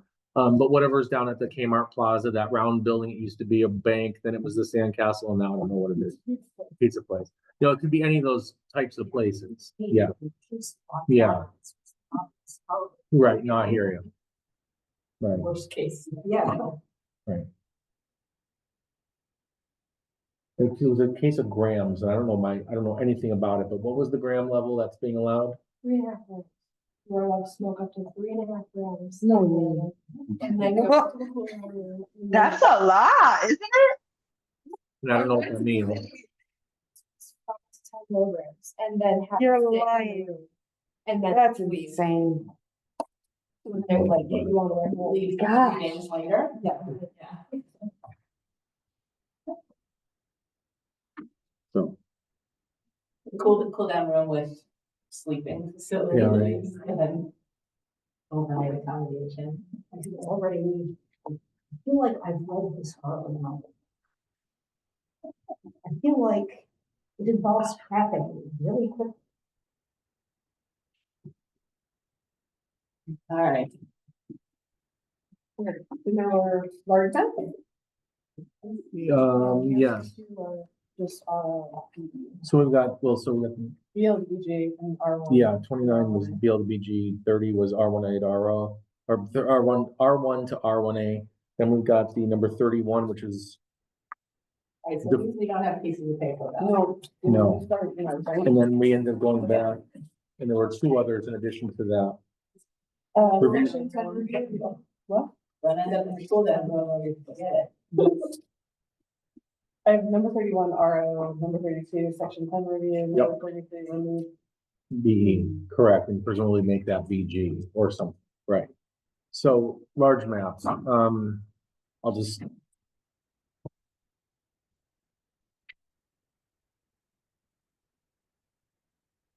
How we do that? It's gonna be impossible, and I'm sorry for that, because I don't know how else to, didn't anticipate that. Yeah.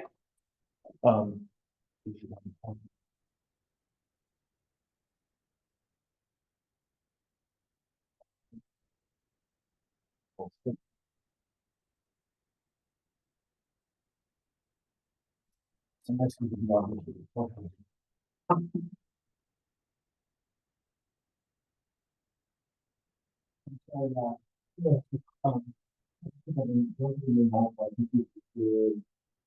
We blew up certain sections, so like this is the areas from, let's just say, River Terrace down to the West Metro line, river to points furthest west. So everything here in the, we'll call it bluish, is BL, everything with the more purpley is BG. Now, one thing that we were also discussing was. Those two colors are hard to tell apart.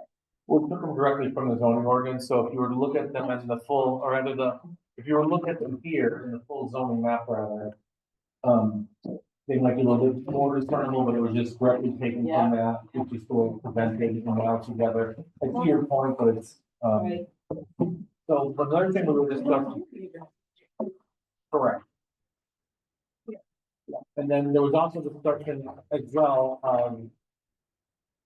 making our own the future BG as well. Which would then bring in, so everything here in red is RO. And then you've got the variations, which I agreed it is kind of over the, I mean, these are BLs, but yet this is a BG. So the idea is that we're moving them all to combined. Yes. I'll make them all BG and remove BL, but take the frontage from the BL, which is a lesser Whatever's frontage. more forgiving Right. of the districts Right. applying. And then I said, these are other blowups for certain areas.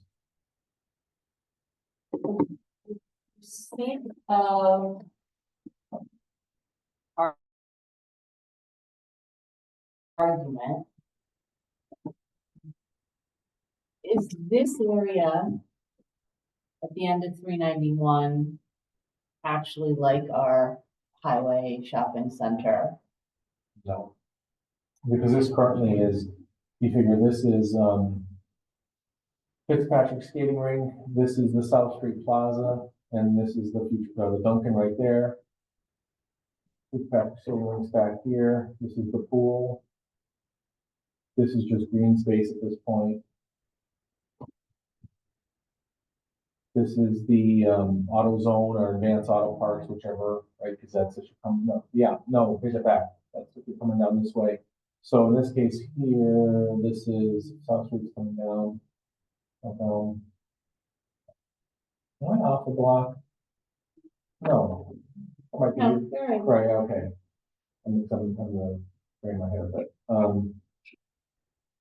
there's Charles Street, this is Upper Terrace, that's the brush top. This could be the former Honey Photo Lab, this is the restaurant, which is formerly. Yeah, no, I get what it is, but I'm saying like, if we're going to have some areas of town that are like more highway oriented, more large scale business, it's obviously the mall area. I think, as much as I don't like to admit it, it's the exit here.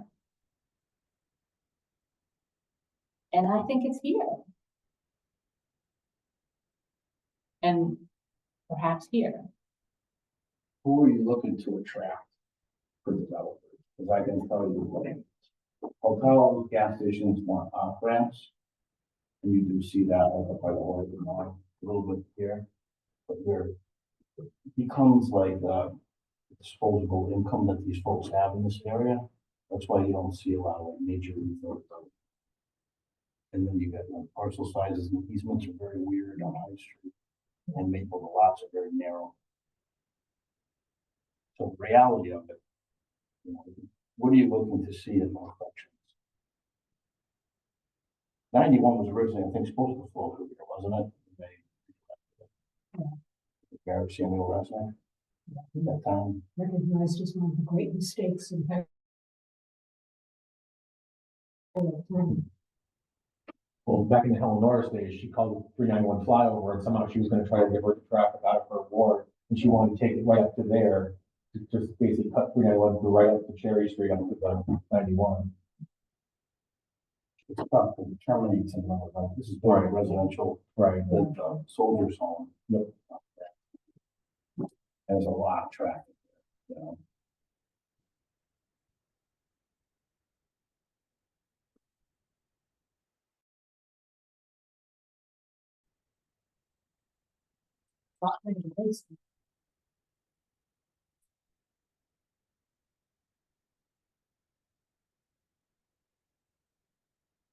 So this kind of, the fine about it, not going far enough. Well, this is the current Kmart shopping plaza, running Farmers Road. This is the IG, so just kind of going into the whole RC idea. This whole corridor here was gonna become some sort of retail center zone, which was basically a very loose ability, build your hotels, your 90-foot TV or movie screens. This is the only RC or rather SC parcel in the city right currently, which is the Barnes and Noble Plaza, but everything else here, IG, SC, BH, and then you got the legend, which is the space where it's presenting CBGs, Fairfield Inn is zoned industrial, yet the Cracker Barrel is zoned Yeah. BL. So I mean, so that right there is your whole RC. Then up here, you know, again, right now it's currently zoned. It must be an EG. So, but then again, you know, but the whole idea of also somehow joining, you've got this, which is an undevelopable little tract of hillside between the separation where the old Route 5 is compared to the new Route 5. But then you've got the backside of Tokeniki, which is oddly enough is zoned RO, but it's the same structures that should be zone changed to RM40 presumably. But then you've got, this is the basically Kindred, which is a hospital, you know, a mental institution, hospital, however you want to say that.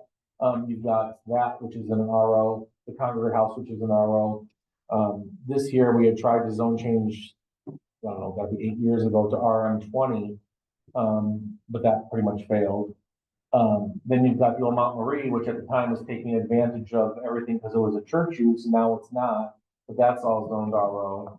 You've got that one campus of medical offices, which is zoned residential office, and then that's the old, formerly, what was it? It was Gandera at one point, now I think it's ServiceNet or something, or that use there.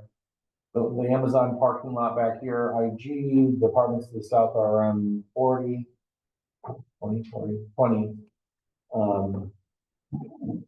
IG here, which at one point was supposed to be a big Y and additional retail building that went nowhere.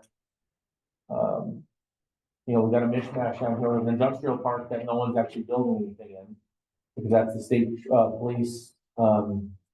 police training facility. That's another training facility for some kind of name, but first building that was developed down on Kelly Way, 2 solar fields, the Girl Scouts, the this site plan never got it finished, but it's still got its COs. Oh, like he did it. How many have you now? I know American Hearts Association is now or formerly in there. Is it for the new VA? So the VA right now, to the best of my knowledge, is looking at these 2 parcels. For a second VA. But basically, this is where they're building up here, where the current one is for, that's a nursing home, where this is gonna be more of a medical hospital. Like the one in Northampton. I think so. But one of the things I know that the state is really pushing for in its review is that it have a wide boulevard entrance filled with trees, and that they really wanna, this proposal, they really wanna make it, they wanna landscape the heck out of it, is from what I was told. Bonus. So, but, you know, right now it would need a zone change, it would need an A&R.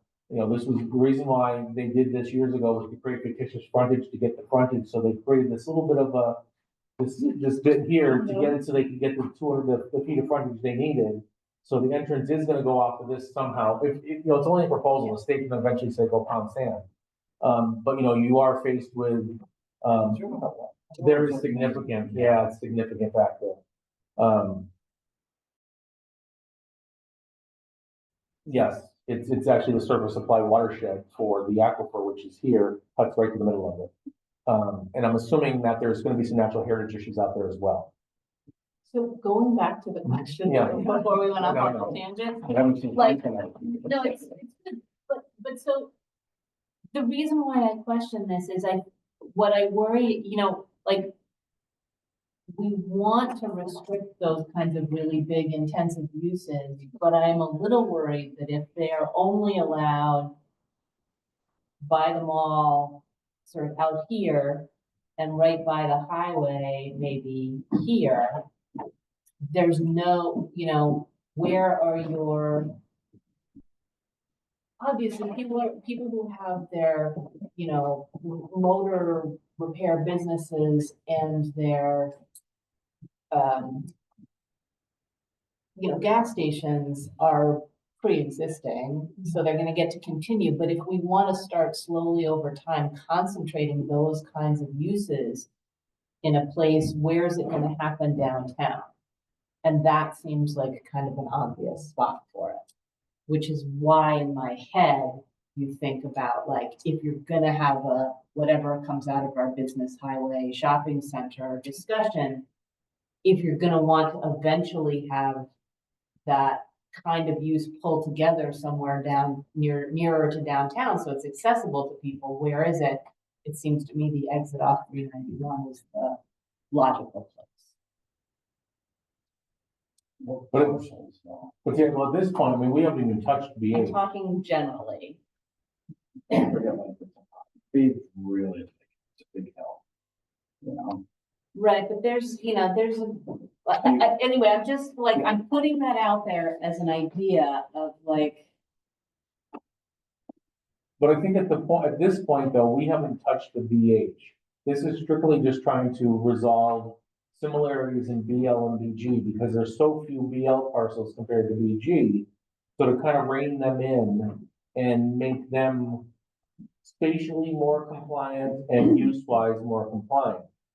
We haven't even touched the BH yet. I don't have any trouble with the idea of like the collapsing that you're talking about. I think that makes sense. And the simple businesses in the RO at this point, not even so simple, because again, going back to the fact that, Mount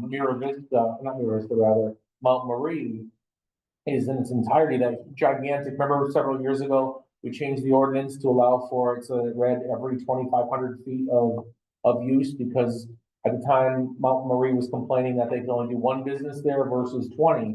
So it was per 2,500 square feet of area. And that's why the zone changed for items 22A, 23A, or something to that effect in the use chart, was because of Mount Marie.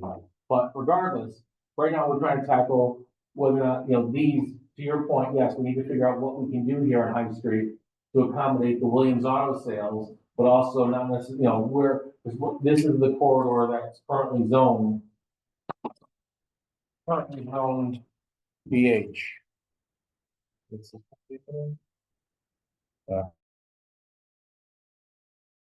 Great. Okay. But, Yeah, okay. okay. Yes to that. Okay, there's some other questions, but yes to that. Oh, yeah, I mean, yeah, I don't think we can answer all of the questions. Right. Like, I mean, further expanding the BC zone into this area, picked up the non-compliance of the structure. We've already got the BC here for the downtown business. So sort of further expand that down is one possibility. As we stated much earlier, this is zone BC. And we're talking about expanding. Right, we're just talking about this point, bringing this up because that's really a cohesive downtown business neighborhood, really. So again, you can further expand this down, but we have to broaden the uses in the BC, because currently you can't have a service station in a BC. But we've got, Williams selling cars there. Maybe BC is slowly sneaking down the Right. avenue, right? Right, exactly. You take some of it now and you Right. try to keep. And then, then this is what we were talking earlier. This is Tiago's 4 lots. This is the BL.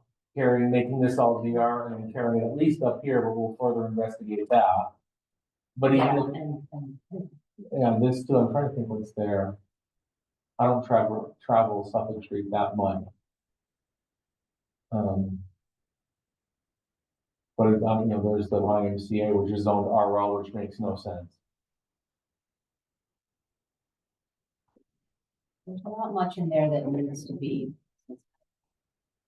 But I mean, like when you come down here, I know that we talked about this way back, Rucky's is a pretty intensive tire changing facility. I'm going off topic, so I'm sorry. But this is the Steve Town, or formerly, you got the liquor store, you got the supermarket. And then, Capri, Capri Pizza. They did the zone change a couple of years ago, which made complete sense. Isn't the area across from the Rookies marijuana zones, those buildings? Because there was a marijuana business I was gonna go there. That lot across the street, those buildings. Yeah. Still part of whole. Marijuana uses Yeah, here. there's stuff across the canal from it. Yeah, but those were, the marijuana was prescribed for lower Appleton, 5 and 6 Appleton, and then later 100 Water. Yep, exactly. Oh, that's, okay, gotcha, yeah. This one here, 5, okay, gotcha. Because that was supposed to have been Erotica Farms, and then earlier Positronic Dave was looking about, or bought it, or had some kind of agreement for it, so, okay. Do they have any intention for it, do you know, or can you comment? Back it down and as far as. Gotcha. Well, we could say a lot of things about that, so, okay. Because he also bought the buildings up here, I think. Yeah, it was this building up here, the old church, or the old school. This is the Immaculate Conception. This was, didn't he buy a bunch of properties here? Okay. Because at one point, there was rumor that he was gonna put his like workers, give them each an opportunity to live in this structure. I think it was the old dormitories. Maybe, or the old school. Oh, I see. He seems to be investing quite a bit in that area. Mhm. He's got to try to get some of the hurdles out of it, you know, he's causing more hurdles he's hurting himself more than he's helping himself. In some certain regards. Especially when it comes to 37 on. What else do we need to discuss before I can vote on them? R1 and R1A.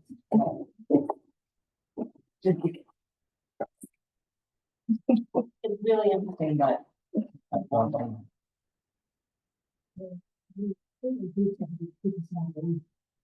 Track to where we need to go.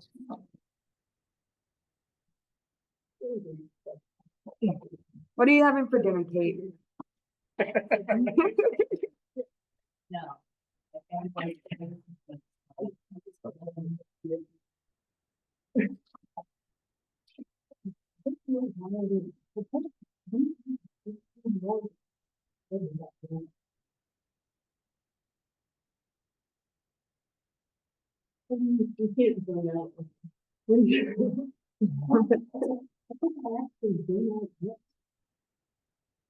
Oh, you do? Yeah, oh, okay. I don't. So in this case here, the darkest R1A, the middle or the more of a limey color is R1, and the latest color is RA. So the idea was to join all of the R1 and R1A into one zone. And we're gonna call that R1A. What's the big difference? Just the frontage development? Pretty much, yeah, exactly. And also, the use of agriculture. So at this point, in RA district, you can have a farm animal or livestock as long as it meets the requirements of the 442, which is basically setbacks for the waste and habitation for the animal. But then there was talk of further, you know, the idea of the hen ordinance, by joining, you know, it would, well, actually, the hen should move it on that path. No, so I'm thinking at that point, it's a bad idea, it's not extending RA, we're joining these two. There wasn't a significant enough difference. Yeah. To justify the two different. That, you're right, that was the crux of it. What is your difference? Table 5.2.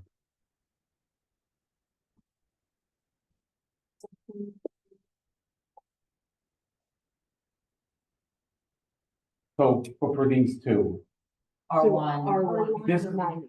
right, So so it's R1 90. is 90, and sorry, R1 is 90. yeah, RA is 100. Which are one. 75. oh, sorry, R1 is 70, I'm sorry. I may have put that, 75, 100.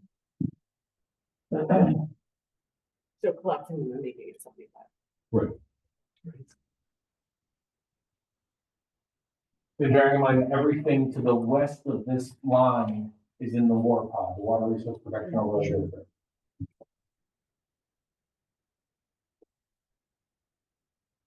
So essentially, there'll be two sets of rules, because one of them's under WRPOD and one of them isn't, but it'd be. Correct. No different than like what, you know, some of the division here in RA.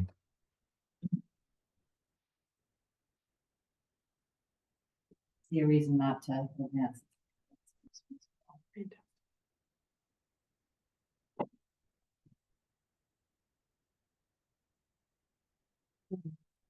There was, well, I don't have my paper in front of me, there was also talk of dissolving the BE. Because after having it come out of the 2000, comp plan, no one's ever acted upon it. Maybe because there just hasn't been an opportunity, maybe there was, I mean, basically it was supposed to help beautify the sections in particular along Upper Dwight Street and Cabot Street. It was any way in the city, you know, major entrances to the city. And no one's ever really pursued it. It's in the books. but no one's ever done it. So I think the idea was, What's it supposed to do?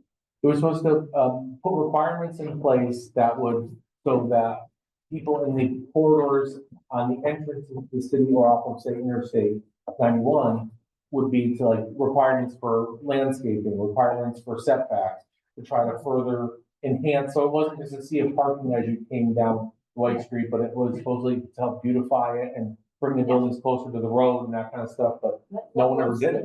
Benefit that you're supposed to get in this way. A more cohesive neighborhood of, No, I mean, I see the. Oh, public benefit, yeah. it's just like, all right, if I'm a buyer right now, well, I'm looking at. that's a great question. You know, Because usually Why there's nobody took some, advantage. yeah, right, because it ended up costing them more money and they couldn't do what they exactly wanted to do. yeah, because I would think, well, if we revisited it at all, if we like the idea, we might try to figure out. Usually we would-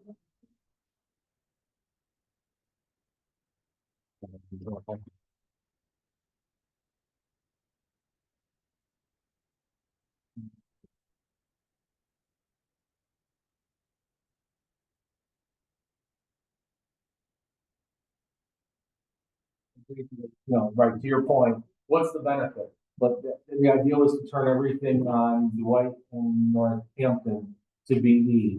It was also to bring people out of Cabot Street and turn that into BE. But there's, yeah, It's not the fingers and notify all those courts. Right. The benefit of the city is really helpful. right, It's a good idea. We want to give people a reason to do it. right. And there was none. There was no incentive. Yeah, it was just one of the, it was the creation of the DR district and the BE district. People took advantage of the DR, but no one ever took advantage of the BE. Well, the DR, you can see why, the DR is a great district. Yep. So another thing to think about.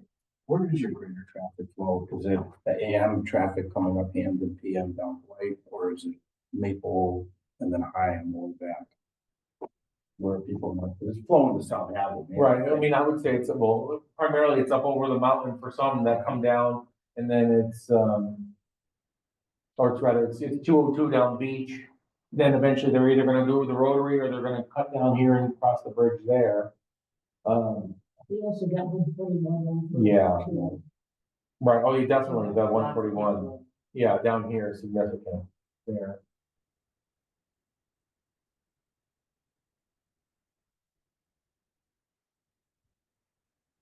So it's not necessarily natural heritage, but it does, Wyckoff does fall on the surface of the watershed there. It's a big thing, I guess, with that massive traffic flow there. You're always gonna want, with that kind of zoning, you're gonna get. And stuff like that. So you don't wanna go in that direction. You wanna get away from that, and I think that's the plan. Kind of move that out of there, make it more residential. Make this corridor, maybe, Yeah. maybe not, I mean, maybe it's invite the commercial there, I mean, but look at Lynch, I mean, just as an FYI, which is another conversation for another time, about, you know, is that there is a potential candidate for the second use at we got a call about signage, but it doesn't meet the notice of decision. Notice of decision says the front building is supposed to be a financial institution and retail. But basically they're proposing an office use there, which I would argue they'd have to come back before the board and seek that adjustment. Because the plans, or the decision specifically says retail and financial in the front building and retail and office to the rear building. So I don't, it's an office use that would be going there. So, yeah. So they potentially have a second use there, but it might involve further discussion with Colas. I'm surprised that there was no retail. That was, Yeah. seems like it's a good spot. But see, originally they were planning on Starbucks, and that's why they put the patio in and all that, and then Starbucks said no. They built down next to the mall. So, I mean, what you're gonna do is you're gonna get that office type use, which, you know, isn't gonna be high traffic by any means. Building with screens. I would love that, seriously. Yeah. not want at this point to have to deal with another application for a special permit. Right. Well, they don't. Well, probably they don't. Panera doesn't, nor does the other, but it's, they do now? Yeah. See, originally, down at where Alice Taco is, Panera was proposing to go there when it was part of that lifestyle model they were proposing. And there was gonna be the first drive-through Panera ever. They were gonna use this as a test. But it never happened because certain councilors voted in opposition and it never happened. They stomped their feet loud enough, and that's why it never happened.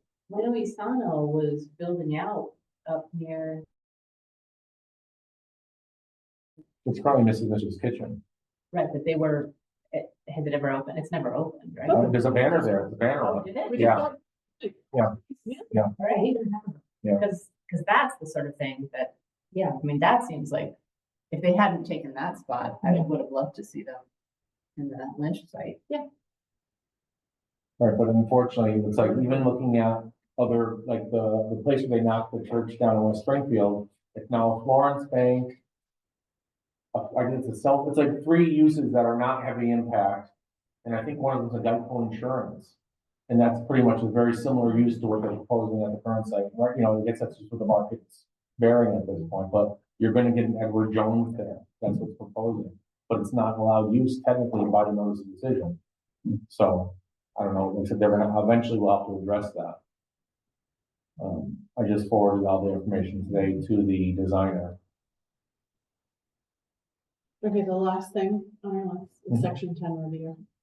Basically, we wanted to look at certain things in particular that fell under the, loud use chart. I think we were gonna add, I think, weren't we just talking about adding additional, site plan reviews maybe?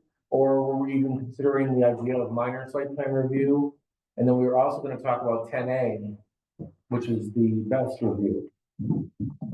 Specifically about the fence. So that'd be 10A then. Maybe it would.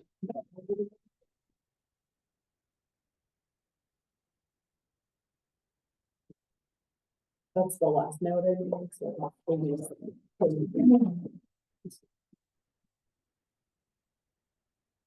Sorry, you're looking to add something to major site plan review? Well, so I think at one point, I'm not gonna, let's give me 1 second. Well, we wanted to review section 10, that was one of the items, but I think also in the process, we wanted to look at section 10A as well. And the things off the top of my head, I can answer to why 10A more than I can 10. But under section 10, I thought we were looking to add a few additional uses right under, I'm spacing what they are. So we may have to come back to you on that one. The 10A is because there's been, The problem with 10A currently is that every best that's proposed has gone into an industrial zone in a scenario that we're requiring them to do full site plan review and they may not need it. But whereas it would be more valuable probably 5-10 years from now, when a best system is going into every neighborhood, that's when site plan review would probably be more effective. mhm. Yeah, we just never really told that. Yeah. Right. Right. But like right now, even for, for these simple battery boxes to go in that are being, dwarfed by the Bay State building, when all they're doing is putting 4 boxes in, but we're causing them $80,000 worth of plan stuff, is kind of like, it's like, well, boy, that would be like so much better. Remember how prior with the Marty Dunn one, we did the 712 review, where it was like, does it meet these 6 criteria? But basically, as we're reviewing them, we're seeing it, it's like, well, this is like, well, it's just a checklist. It's like, okay, did they give us this, they give us this, they give us this, but they may not need that whole thing. But I could see where if suddenly there's one on Fairfield Avenue, you're gonna wanna know about it. And we're gonna wanna make sure it either looks like a house on the street or that it has, proper buffering or something to that effect. Yeah. No, we Right. always intended to do Yeah. that. Yeah, because yeah, We knew the technology was gonna change. right, So yeah, this was on the schedule anyway. yes, yeah. So essentially keep 10A, but for a certain category of best. Correct. Yeah. Ones in, but even business and industrial, but IG, you might want to be more laxed with, right? IGIP. But for the B zones, which also allow for residential or smaller uses than say industrial use, you might want that, you know, if one's gonna go up next to the Florence Savings Bank that's going in on High Street or Northampton Street, you're probably gonna want some review of that best. Right. because But- it's near right. residences, People walk. Right, but when it's buried in the woods on Kelly Way, a checklist of, do you have this, this, and this, and this is sufficient. So it's just something else to think about. And we can perhaps refine this better, Makes sense. you know. But I think, as I recall, and this is now a couple of years ago, we had been talking about revisiting just 10 too. Yeah, no, it's true.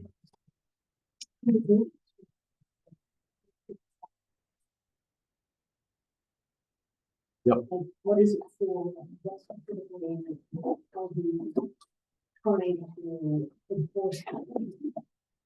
Right.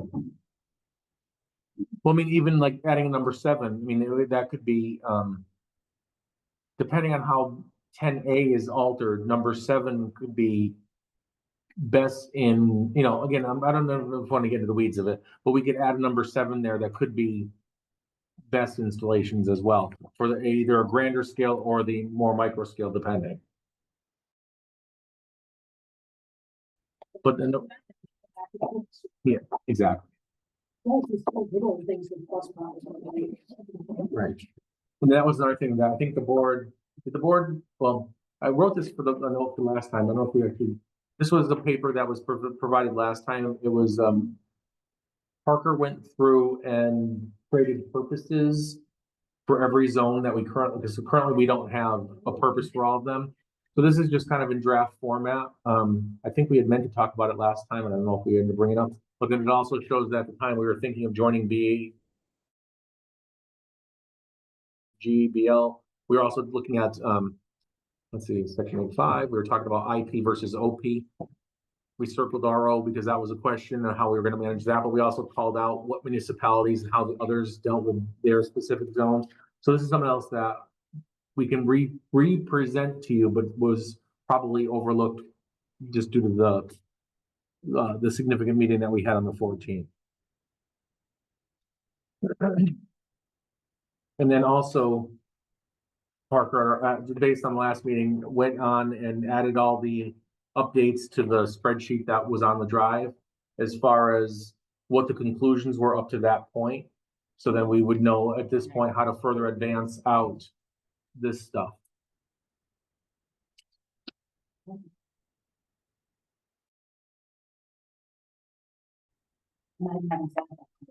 No.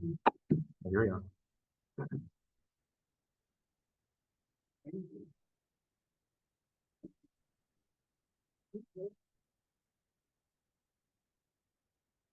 I think there could be some refinement in some of the latter stuff here.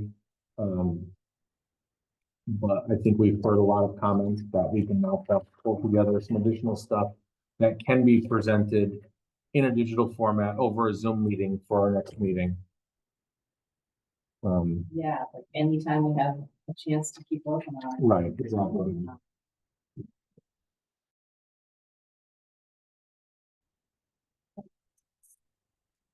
Yeah. Right, correct.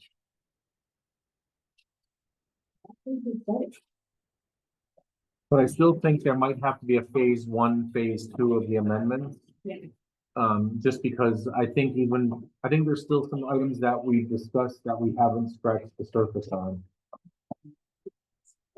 Yeah, well, I mean, eventually, so now we've got to start drafting a lot of this stuff, or at least putting together a draft for it. So, you know, even tonight comes out, you know, lighting, noise, landscaping, but previously it was, you know, drafting whole new sections of the ordinance based on our last discussion. So,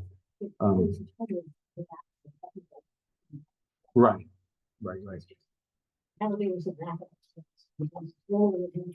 Exactly. Yeah,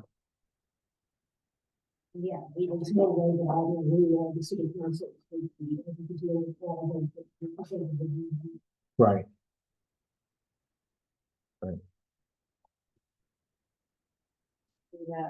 move to close meeting. Go for it.